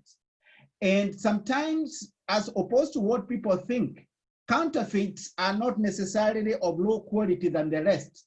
A counterfeit food does not need to be poisonous. A counterfeit food does not need to look like it's different from the rest, but it can have adverse effects on you. It also, of course, affects the person who actually is doing the right food. So we are also extending our services in inspection in the anti-counterfeit business, whereby we in collaboration with the registered owners of the products, we are able to go to the market and pick out the counterfeits which could cause detrimental effects to the public. Finally, one of the things that I would like to bring might be to the attention of all the people involved, especially in accreditation, is the fact that one of the biggest problems is in accreditation is having still unaccredited bodies doing what accredited bodies are supposed to be. And what essentially means is that people need to be educated on accreditation a lot so that people can understand what accreditation really means. And I'm happy to see that KENAS has done a fantastic job since their formation, because today you talk about accreditation, and accreditation, people understand about accreditation. But a consideration of a regulatory body that will be able to control what accredited bodies can do and what unaccredited bodies can do will be very good, because most of the times the manufacturers are not able to understand or they are not able to know what to do when they are told, yes, I'll do the inspection or I'll do the testing. They take it to wherever they feel. Unfortunately, they get lower prices, but that can compromise also the food safety. Do I have a next slide?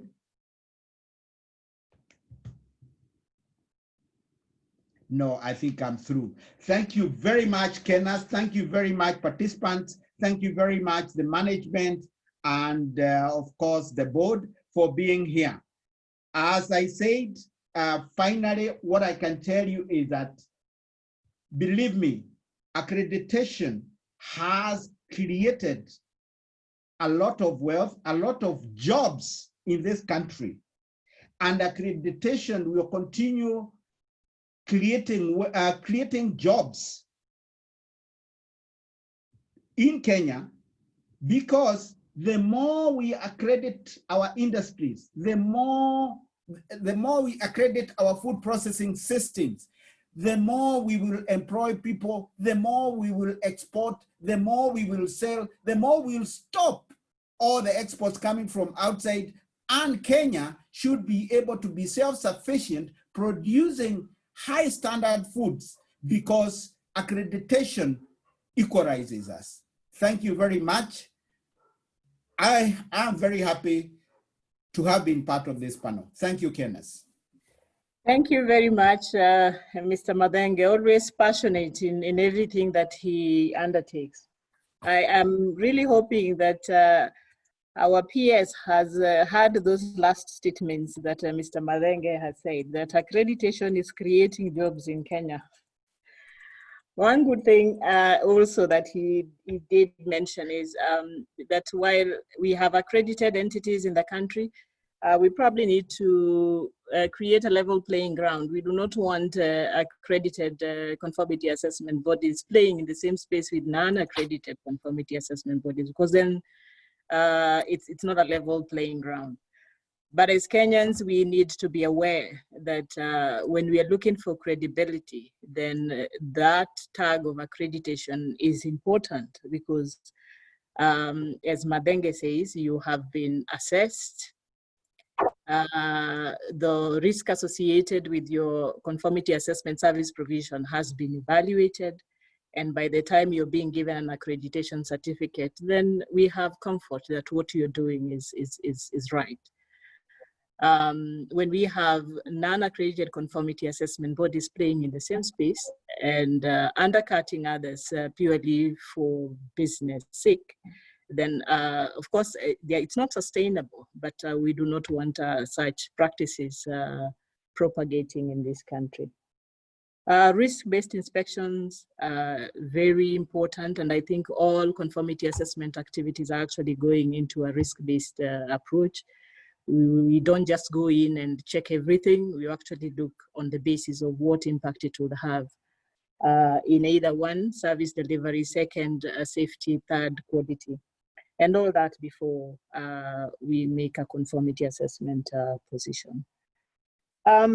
It's interesting too that he brings in the direct consumer aspect, and this is something that I think as an economy we really need to look at keenly. And I remember the discussion that was revolving around food safety. One of the issues that came up is we focus a lot on what we send out to export.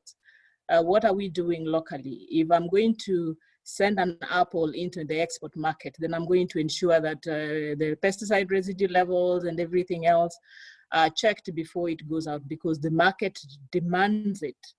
But when I'm selling it in a Kikomba or at a Mamamboga place, I'll just send it there and somebody takes it and consumes it. So do we as a market need to start demanding credibility in testing, inspection, and also ensuring that any food that is sold into our market meets the standards that Kenya has set? Over to you, Felista, as we come onto the COVID-19 effects on food testing. Felista is the Assistant Director in charge of testing and calibration schemes at KENAS. She has 22 years of experience in laboratory management, 13 having worked with the standards body and in a testing lab. She also happens to be the founder member of the ESCPT scheme when it started. So she worked with, I believe, Anthony on that course. She's a passionate trainer of management systems for laboratories, food safety systems, method validation, and uncertainty of measurement, and represents KENAS on various committees, Codex, the National TBT Committee, and plays a critical role in the technical committees locally and internationally. Felista is passionate about getting things done. So over to you, Felista. What has COVID-19 done to us with respect to food testing? Thank you very much, Susan, for that kind introduction. I thought you were talking to someone else. But, yes, it is me. So good morning, everyone. My presentation this morning is about COVID-19, the effects on food safety. And these are, of course, conversations that we need to have, because this is what we are undergoing right now. So before we start, we need to understand what is this coronavirus and COVID-19. Now we are saying this coronavirus is a large family of viruses, and in human, it causes respiratory infections, from common cold to very severe diseases. For example, the Middle East Respiratory Syndrome, that has, and the severe acute respiratory syndrome. And most recently, we have discovered coronavirus, which causes the COVID-19. Next presentation. Next slide, please. Next slide. So we are saying COVID-19 pandemic, of course, has brought food security and food safety firmly in the world's spotlight. People are more at home, people are eating food, and food is provided which is safe, so that everybody is able to meet their nutritional needs, and families are supposed to be sustained. We're saying viral diseases do not impact the humans directly by the colds, the common colds, the severe, the coronavirus, as we are saying, those in the food supply. Now we are looking at the way the COVID-19 pandemic is unfolding, and the global food system, particularly in these countries, and of course Kenya as a developing country, is at risk. So now is the time that we need to create awareness and knowledge of the potential implications that the pandemic is having on the good global food safety, security, and access to nutritional foods. So when you look at it, there's no evidence that the virus has been transmitted via food or food packaging. There's evidence that it can be made in certain surfaces for a longer period of time. We look at studies that have been done, and recent studies that are done on the coronavirus 19 virus on different services. We have that the virus can be viable up to 22 hours in plastics and stainless steel, 4 hours on copper, and 24 hours on cardboard. Okay, we are saying that no food handling procedures should be sufficient to combat the COVID-19 so long as social distancing measures are done. Next slide, please. Next slide, please.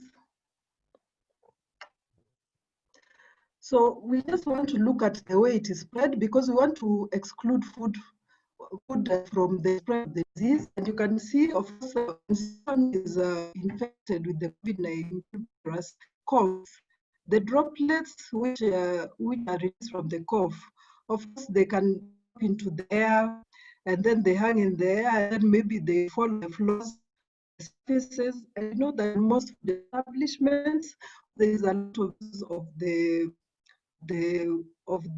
steel, the boards, of the plaques, that food fire. Indirectly, we could be able to contaminate other people through the packaging, the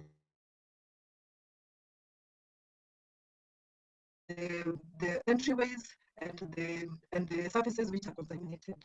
So that is if the droplets directly fall on these processes, and we know that they can sustain for some time. Hi, Felista, could you kindly check your audio? We are struggling to follow you.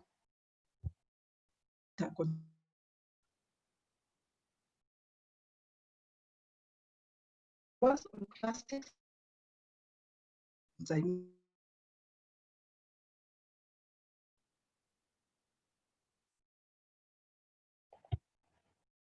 Stainless steel, handling procedures should be sufficient. Next slide, please. From the can you hear me now? Next slide. We can hear you, but there is vibration, and so your statements are actually not full. So I don't know if you could check your audio, then we can progress. Okay. I'm trying to stop everything. Can you hear me? Yeah, we still have breaks in between. No. Okay, go ahead. We hear whether that's better.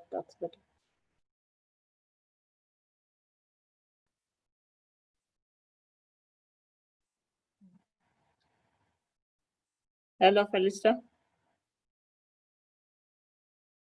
Hello? Hello?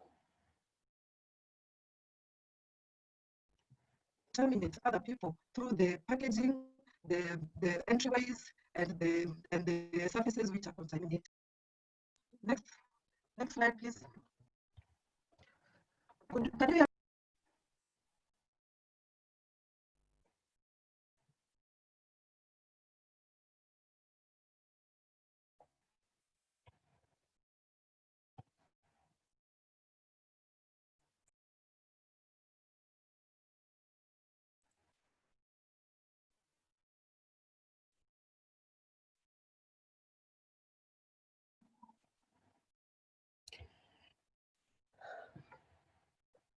Okay, I think we've lost Felista there. Felista, are you still on? Hello, Felista.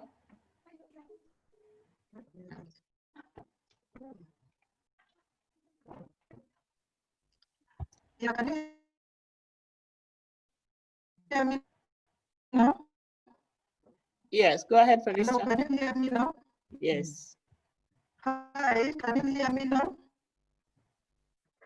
Yes, we can. Can you hear me now? Yes, Felista, kindly go on. We can hear you. Can you hear me now?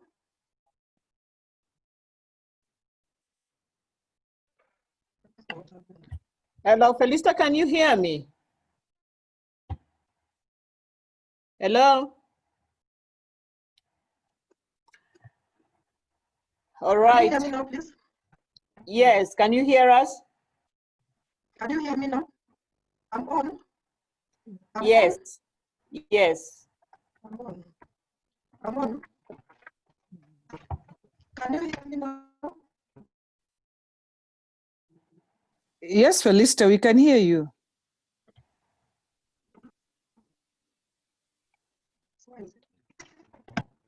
Okay. Okay. I'm trying to stop everything. Can you hear me now? Yes, Felista, we can hear you. Please go ahead. I think we've got back a few slides. Okay. So we are saying that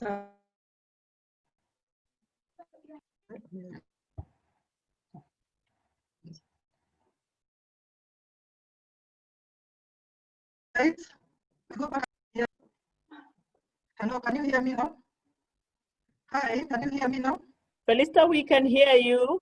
Can you hear me now? From where I stopped? Maybe somebody can call her on the side and just tell her we can hear her. Yes, we have done that.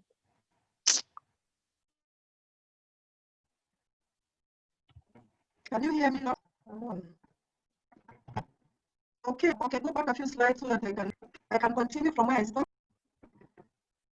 Okay, okay, fine. I want them to go back a few slides, just 1-2 slides, so that I can. What I'm talking about is when we start looking at the way the coronavirus has changed the business environment.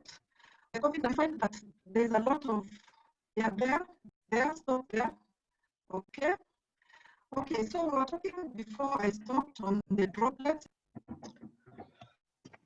and how they can indirectly contaminate people because of touching contaminated services. So it's important that we know how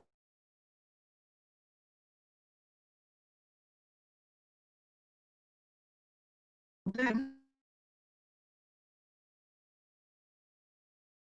I want them to go back a few. Okay, let's just okay, we will have to stop this at this point. We'll probably need to bring it up a little later.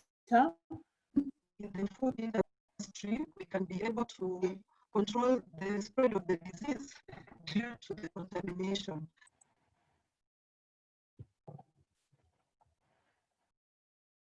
Okay, sorry, allow us to progress to the Q&A. We will try and bring up that presentation. If we are not able to, we will send it together with the meeting pack anyway, so for you to be able to go through.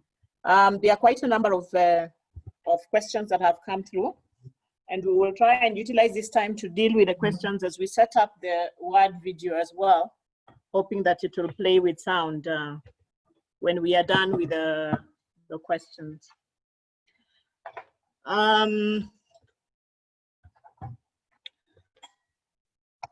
will ask a multiple of questions for the first round. The ones that are not directed to any particular panelist, feel free. Feel free to be able to deal with it as appropriate. So the first question that's coming through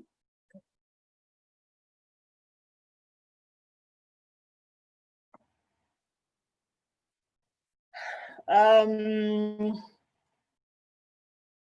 first question goes like this. It's actually quite wordy.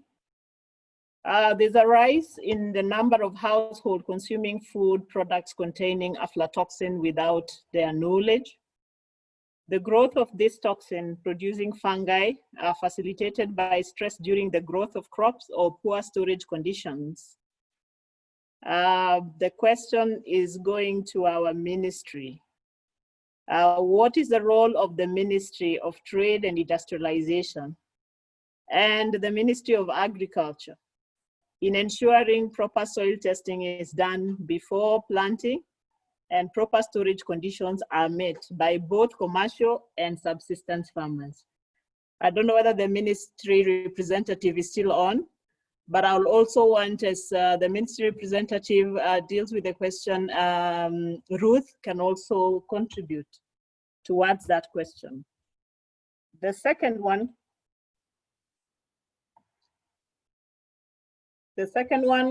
goes to Ruth. And the question, the statement is, it is clear that soil testing is critical. So do you need to come to site to test the soil, or can one deliver the soil to you? And if so, what quantities need to be are sufficient? The third is a statement, which we will read later.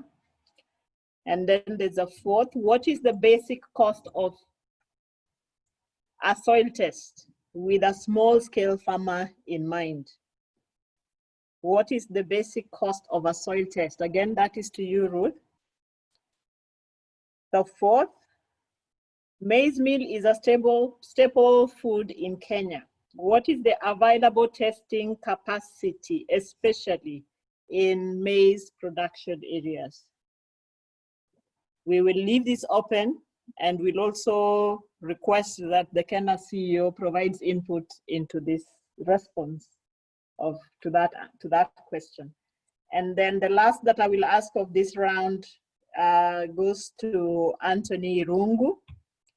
What are the plans in the recent future to have the EAC scheme get accredited? And then what are the 15 rounds that you mentioned in the EACPT?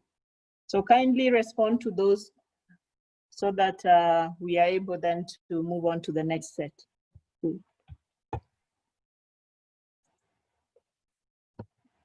Would you like me to respond first? Yes, please go ahead, Ruth. Thank you. This is to Dismas. At Crop Nuts, we are trying to promote soil testing all over Kenya. There are also a few government tenders out for soil mapping around Kenya. Soil mapping is most important for the areas for the subsistence farmers, so that we know that the right fertilizers and the right fertilizer blends and the right soil inputs are available in the various areas. I cannot comment on storage conditions. To Caroline, thank you for your question. Soil testing is very critical. Farmers cannot afford not to test. We can come to the site. We've got foot soldiers all over Kenya, DU agents. We can come to the site, educate the farmers, take soil samples for analysis, and then come back and go over the results with the farmer. Quantities are about 200 to 500 grams of soil. To Veronica, the basic soil analysis is 2,500 shillings. There are slightly cheaper analysis around. We have a quick turnaround time. Again, for the small scale farmer, we've got Daktari Odungo agents all over Kenya that not only take the samples, but they help educate the farmers. And this is also available to people with kitchen gardens. And then for Wekesa, maize is a staple all over Kenya. Our available testing capacity at Crop Nuts for soil is several thousand, well, tens of thousands of soil samples a month. We are represented in all the major maize production areas. We also run maize nutritional trials in all the major production areas. We have centers of excellence in Eldoret and Nanyuki, where we can train farmers. The centers of excellence are in conjunction with Ag Ventures. Thank you. I hope that's answered those questions. Thank you. Anthony, do you want to answer the one for the PT before we go to the other general one? Yes, thank you.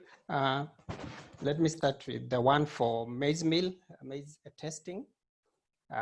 In the maize producing areas, we have KEBS has laboratories in Mombasa, Kisumu, Eldoret, Nairobi, and even at the border points. And we have offices all over the country. We have in Nyeri, Garissa, Meru, and the testing can be facilitated from any of the KEBS offices. And where we have laboratories can be tested there. Eldoret, we have a laboratory which can be able to test for maize. For areas where we don't have a laboratory, we have offices all over the country. Samples can be collected from there and sent to the nearest laboratory, which will be able to test for maize. And all our laboratories in Eldoret, Mombasa, Kisumu, and Nairobi, we are, even Namanga, we are able to test for maize and maize meal. So we offer that service all over the country. Then on the PT, yes, I've seen also with concern from Mayo, from somebody who is also anonymous. And yes, the PT plans for accreditation have started. And as you rightfully say, we can start with 1 or 2 matrices where we have a lot of experience. And it will not be difficult to have the scheme accredited. Yes, that is something that has already started, and we are going that journey to ensure that the PT scheme is accredited. I think that is all for now. Thank you so much. Thank you, Anthony. As you see, you're being pushed, so you probably will need to give yourself a timeline for PT, PT accreditation. Ruth, just again, before we go to the ministry and the CEO, there is a follow-up saying that the costs were not clear, but I think we will pick up this discussion so that the information can then be availed. The answer to your the question will be typed out for all the participants here. So those who did not get to know the costs, then we will be able to inform. Ruth, is that okay? Or do you want to broadcast all? Oh, that's okay. I mean, the cost for basic soil analysis is 2,500 shillings. I've tried. I don't know what is.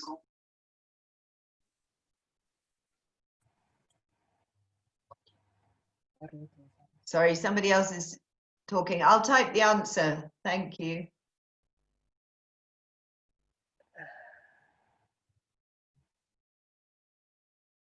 Sorry, Ruth, were you saying something? Yes, I was just saying that the cost of a basic soil analysis is only 2,500 shillings. And though this appears to be quite a lot for a small scale farmer, the savings are unlimited.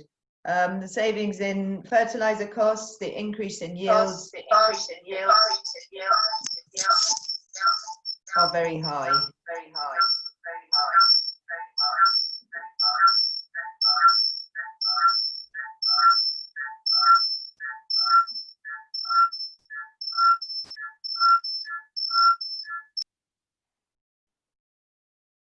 Sorry, Anthony, we had to mute you. Sorry.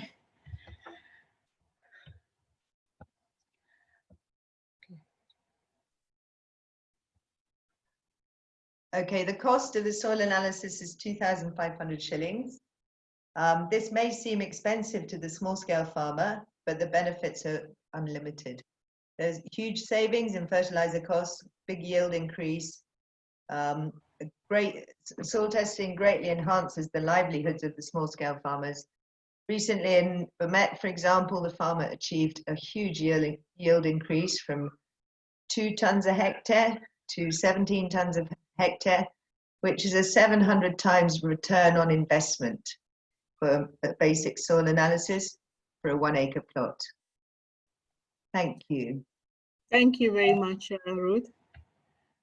Okay, Martin, And the representative of the PS, would you want to pick the other two questions?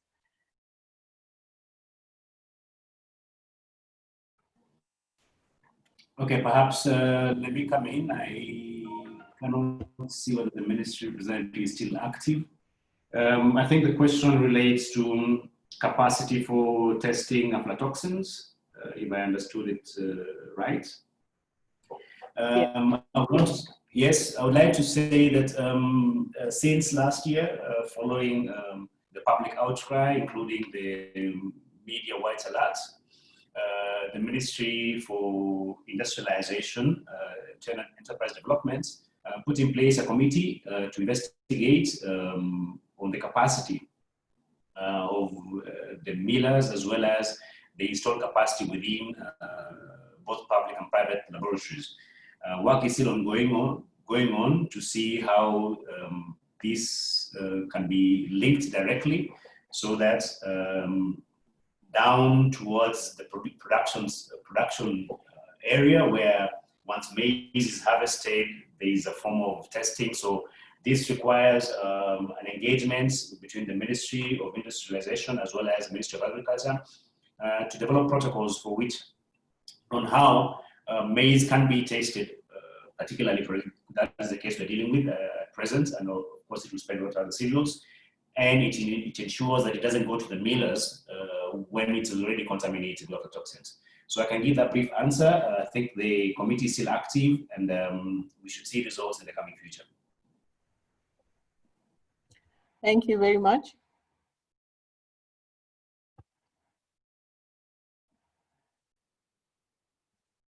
Okay, I will follow through again with the other questions that are coming through. Locally produced and consumed foods, e.g. potatoes, cabbages, to consumers via local markets. There are no standards at all for these products. Are there plans to have inspection of such foods and create standards? And who is responsible for this? I will open that up. Probably Rungu might start because he comes from the standardization body, but then everybody else is open to contribute to that question. The other one goes to, I think, Mr. Madenge.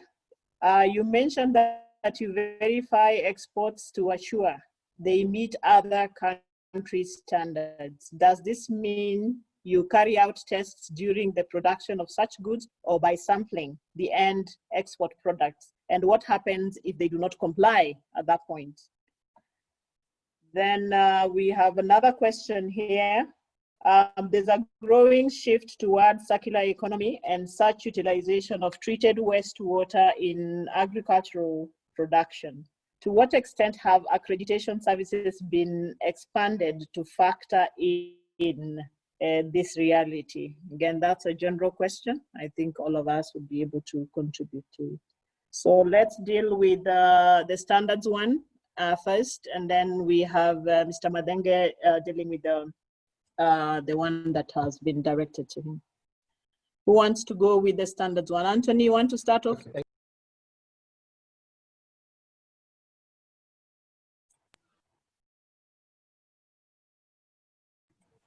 Hello, thank you. I hope you can hear me. Yes, we can. Okay. On standards, I had typed in a response, but maybe what I can add is that standards do exist, and KEBS will facilitate revision of the existing standards and development of new standards that are not available. For example, for contaminants, I'm sure we have standards.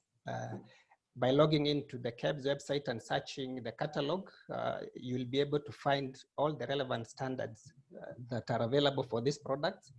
But for specific product or certain analytes, could be a concern, and maybe we don't have a standard, KEBS will facilitate development of standards by the stakeholders. And the implementation will also be by the relevant stakeholders. Yes, KEBS will play that role of developing the standard where it's not there. But currently we may be having standards for contaminants in vegetables, fruits and vegetables. Codex has also provided standards which we have adopted quite a number of them. So by going to the KEBS website and getting to the KEBS catalog, standards catalog, you'll be able to search and get the relevant standard that you want. But implementation is by all the relevant stakeholders. Thank you. Yeah. Thank you, Anthony, for that. Any of the panelists wants to add on to Anthony's answer?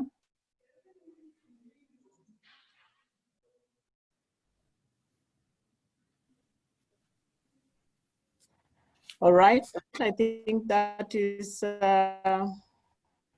satisfactory. Okay, Mr. Madenge, do you want to deal with the other question?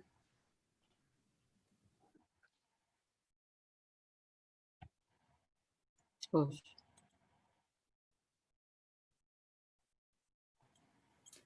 Can I answer the other one? Yes, please go ahead. Yes, Rome, thank you very much for the question. When it comes to exports, the whole process starts from you offering the goods to the buyer. And normally at that point, that is where the verification and the testing starts, even before you come to the end product. That means before a buyer really says that he wants to buy your product, you must prove to them that the product that you are manufacturing actually conforms to the standards of their country or their own personal standards that they can set for you. And that means once you start the negotiation, we come in and we draw samples and test them and we advise you. So that literally answers the end product question. You don't have to produce the product that will be rejected at the end. But finally, when you are exporting the product, we still come in because we not only verify the food, the quality of the food, the quantity of the food, but we also verify the markings, the way it is packaged, the way it is loaded for export. So our line starts from once you say, I want to export to so and so, they'll give you conditions, you come to us, we'll do the testing, we'll do the verification, and we'll let you know that your product is now suitable for export there. Then we must verify. This is where inspection comes in. We must inspect to see that the product that you produced is the same product that have been loaded, and we take samples and confirm that the product is the same. And as long as you have conformed with all those, then you are good to go. I hope that answers your question. I believe it does.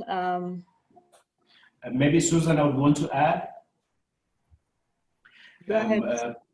Yes, just for everybody to understand, a majority of the accreditations that Kenya has presently, as Mr. Madenge explained, services the country's outward supply. That means exports. And so this is one of the things that is also fits in what is the market requirement, for example, for Europe or any other country. What we're looking as we grow accreditation as a country is the capacity that these entities have to test for export purposes is the same capacity they have also to test for goods that are coming in. I know the business community have been asking their most stringent regulations to bring in products to the country. So one of the things that accreditation, and I think it's at policy level where we're looking at a laboratory policy now, such that we don't need to rely only on the regulators, but also enable the capacity that is already installed within the laboratories and inspection bodies nationally to also inspect goods, for example, from countries of proximate.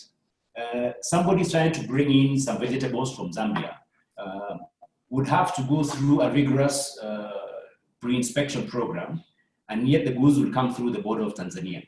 And yet we've installed capacity within the country that can do that. So these are the orientations we're looking into the future to facilitate the capacity available to be used beyond only using the regulator's capacity for the testing. And also this also helps drive the private sector agenda in terms of providing services that are recognized to the economy. So this is one of the orientations that everybody is more familiar about, things coming in. There are a number of agencies, KEBS, KEFIS, and what have you. But the private sector also have capacity of equal capacity, or equal competence, which are accredited. And this is one of the things that unless you're doing export, more people do not think. How does that happen? And I must acknowledge KEBS, I don't think they have much testing that they do for export compared to what the private sector do. So this is something we need to look at into the future, and we encourage other regulators who are present to recognize the value of accredited facilities, because that's a role KENAS is established to do. Thank you very much. And just to add on to what the CEO is saying, I mean, if you sit back as a Kenyan and you say, I have bought flour and consumed maize meal that is contaminated with aflatoxin. I have bought fruit which has pesticide residue higher than the standard limits on them. What is the future for me as a Kenyan? Do I, as a consumer, need to start demanding that whatever is placed into the market is fit for use? But then the question then to us would be, do we have the capacity to ensure that what actually the Kenyan consumes is fit for purpose? We need to have, I mean, that discussion of food safety that started on the 7th, I think needs to really grow legs to enable us take action to ensure that every consumer is getting food that is appropriate and that can, even if subjected to inspection, testing, or certification, can stand test of time. There was the last question there that talks about the circular economy and revolving around utilization of treated wastewater in agricultural production. Ruth, do you want to give your comments on this, and then everybody else can add on to it? Yes, thank you very much. Treated wastewater is being more and more used in agricultural production. That's quite true. In Kenya, we have a lot of limitation in our agriculture due to the availability of clean water. KEBS, sorry, not KEBS, NEMA published standards with regard to human pathogen loads in irrigation water, and there are FAO standards for the pesticides. All the water testing is actually already accredited, so it's just applying the correct standard to the water after it's been treated before it's been used for irrigation. Okay, so we can test everything, the pesticides, the pathogen loads, the heavy metals. There are also halogens that you can look at and other contaminants. Thank you. Yes, and just to add on to that, for Patrick's sake, testing applies everywhere. It doesn't just apply to water that's used for consumption, it applies to effluent, it applies to anything that you would test. And so we are going to use wastewater for irrigation purposes. There are parameters for that water, and that means then if a testing activity is being done, then there's need for accreditation. Okay. All right. There are no other questions that on my screen here that need to be dealt with. Just want us to wrap up the session as we look at the possibility of screening the video once we are done with this wrap up.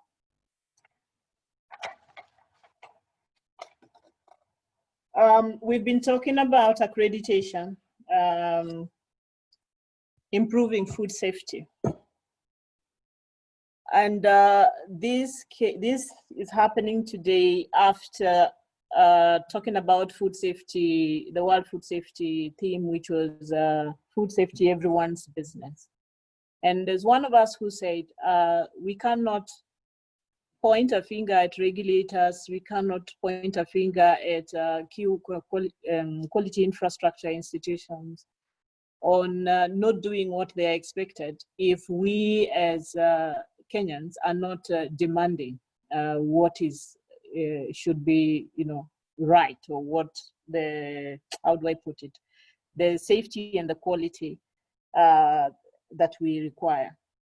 And on that basis, what this tells us is that we are all in it. While the food operator has certain standards that they need to meet, while the regulator enforces certain requirements with respect to the regulatory requirements, of which some may be provided for in the standard, as a consumer, I actually need to be able to put my foot down and say I need quality food and I need quality services as well. Now, we cannot do that without information. And this doesn't stop here. This is just one of the platforms that we are actually using to disseminate that. We need to be able to promote that information across, inform our people, inform our families, inform our colleagues, inform everybody else that we interact with of what is important to us. I was saying, when you consume aflatoxin, the impact of that doesn't happen. It's not immediate. It happens later, as Ruth says. We have cases of stunted growth in Kenya. We don't know whether that actually are being caused by the consumption of aflatoxin as we speak. But when we want to get rid of aflatoxin, it's not a one-point action. It is an entire value chain. It starts all the way from production, farm to, fork. And how do we manage that value chain? How do we ensure that our practices are above board? How do we ensure that any testing, inspection activity that we do can stand test of time? And how do we educate the masses to know that that is required? How do I tell my mother who is farming wherever she is that she actually needs to have a healthy soil for her to have a healthy food,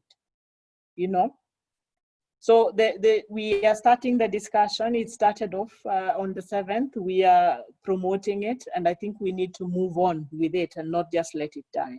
So the expectation is that you are ambassadors when it comes to this. We cannot speak as KENAS alone. We have to speak as KEBS, KENAS, SGS, Polycon, and you and I who are on this platform. So I want to take this opportunity for you to thank you, rather, for joining us on this webinar. It's taken longer than expected. We were expecting to conclude in 1.5 hours time. We thank you for bearing with us for the additional hour. We did not complete one of our presentations. We will be sending that through as part of the webinar update. And also, we will be following through with messaging that we hopefully will bank on you to promote and progress this discussion moving forward. I want to hand back to the CEO KENAS to bring the session to a close, as he says his final remarks, and probably the KENAS chair as well. Thank you very much, Susan. Thank you all participants. I could see the attendance count has gone as much as 100 and then came down. Of course, we recognize we had budgeted for a limited period of time. We thank you for the engagement, for the questions, and for joining us to join the community of the world in marking this day. Perhaps my very few last words before I invite the chairperson that I take home from the entire discussion. With the COVID disruption, we also seen new opportunities, and the discussion surrounded the food safety today and how accreditation fits in clearly demonstrates the relevance of how the role of standards and accreditation fits in ensuring that we have safe food. I think prior to COVID, a lot of lip service was paid to the role of standards and the role of conformity assessments, particularly if you would see the discussion on should we trust this kit or not. And of course, also the supply of food came into discussion, where should I buy food? So to me, as we conclude, we as KENAS, we continue to pursue our mission to ensure there's a sufficient and robust system of accreditation for the country, for the region, and also to the entire community of the world. Thank you very much for your participation, and I wish you a good afternoon. Madam Chairperson, I invite you to make your remarks. No, I don't think I would have any other remarks to make at this stage, because I'll take away from the richness of the discussions. They've been excellent, and I would just like to thank everybody who's been patient until this point. I think I'll commit, even on behalf of the management, that some of the rich questions that have come, the management could send them out to all of you with the responses, because it's obvious there's a lot of concern about the food safety issues and what we can do as people who are responsible for accreditation. So thank you once again, and thank you for supporting us, and we look forward to working with all of you in the near future. Thank you. Thank you all, and bye.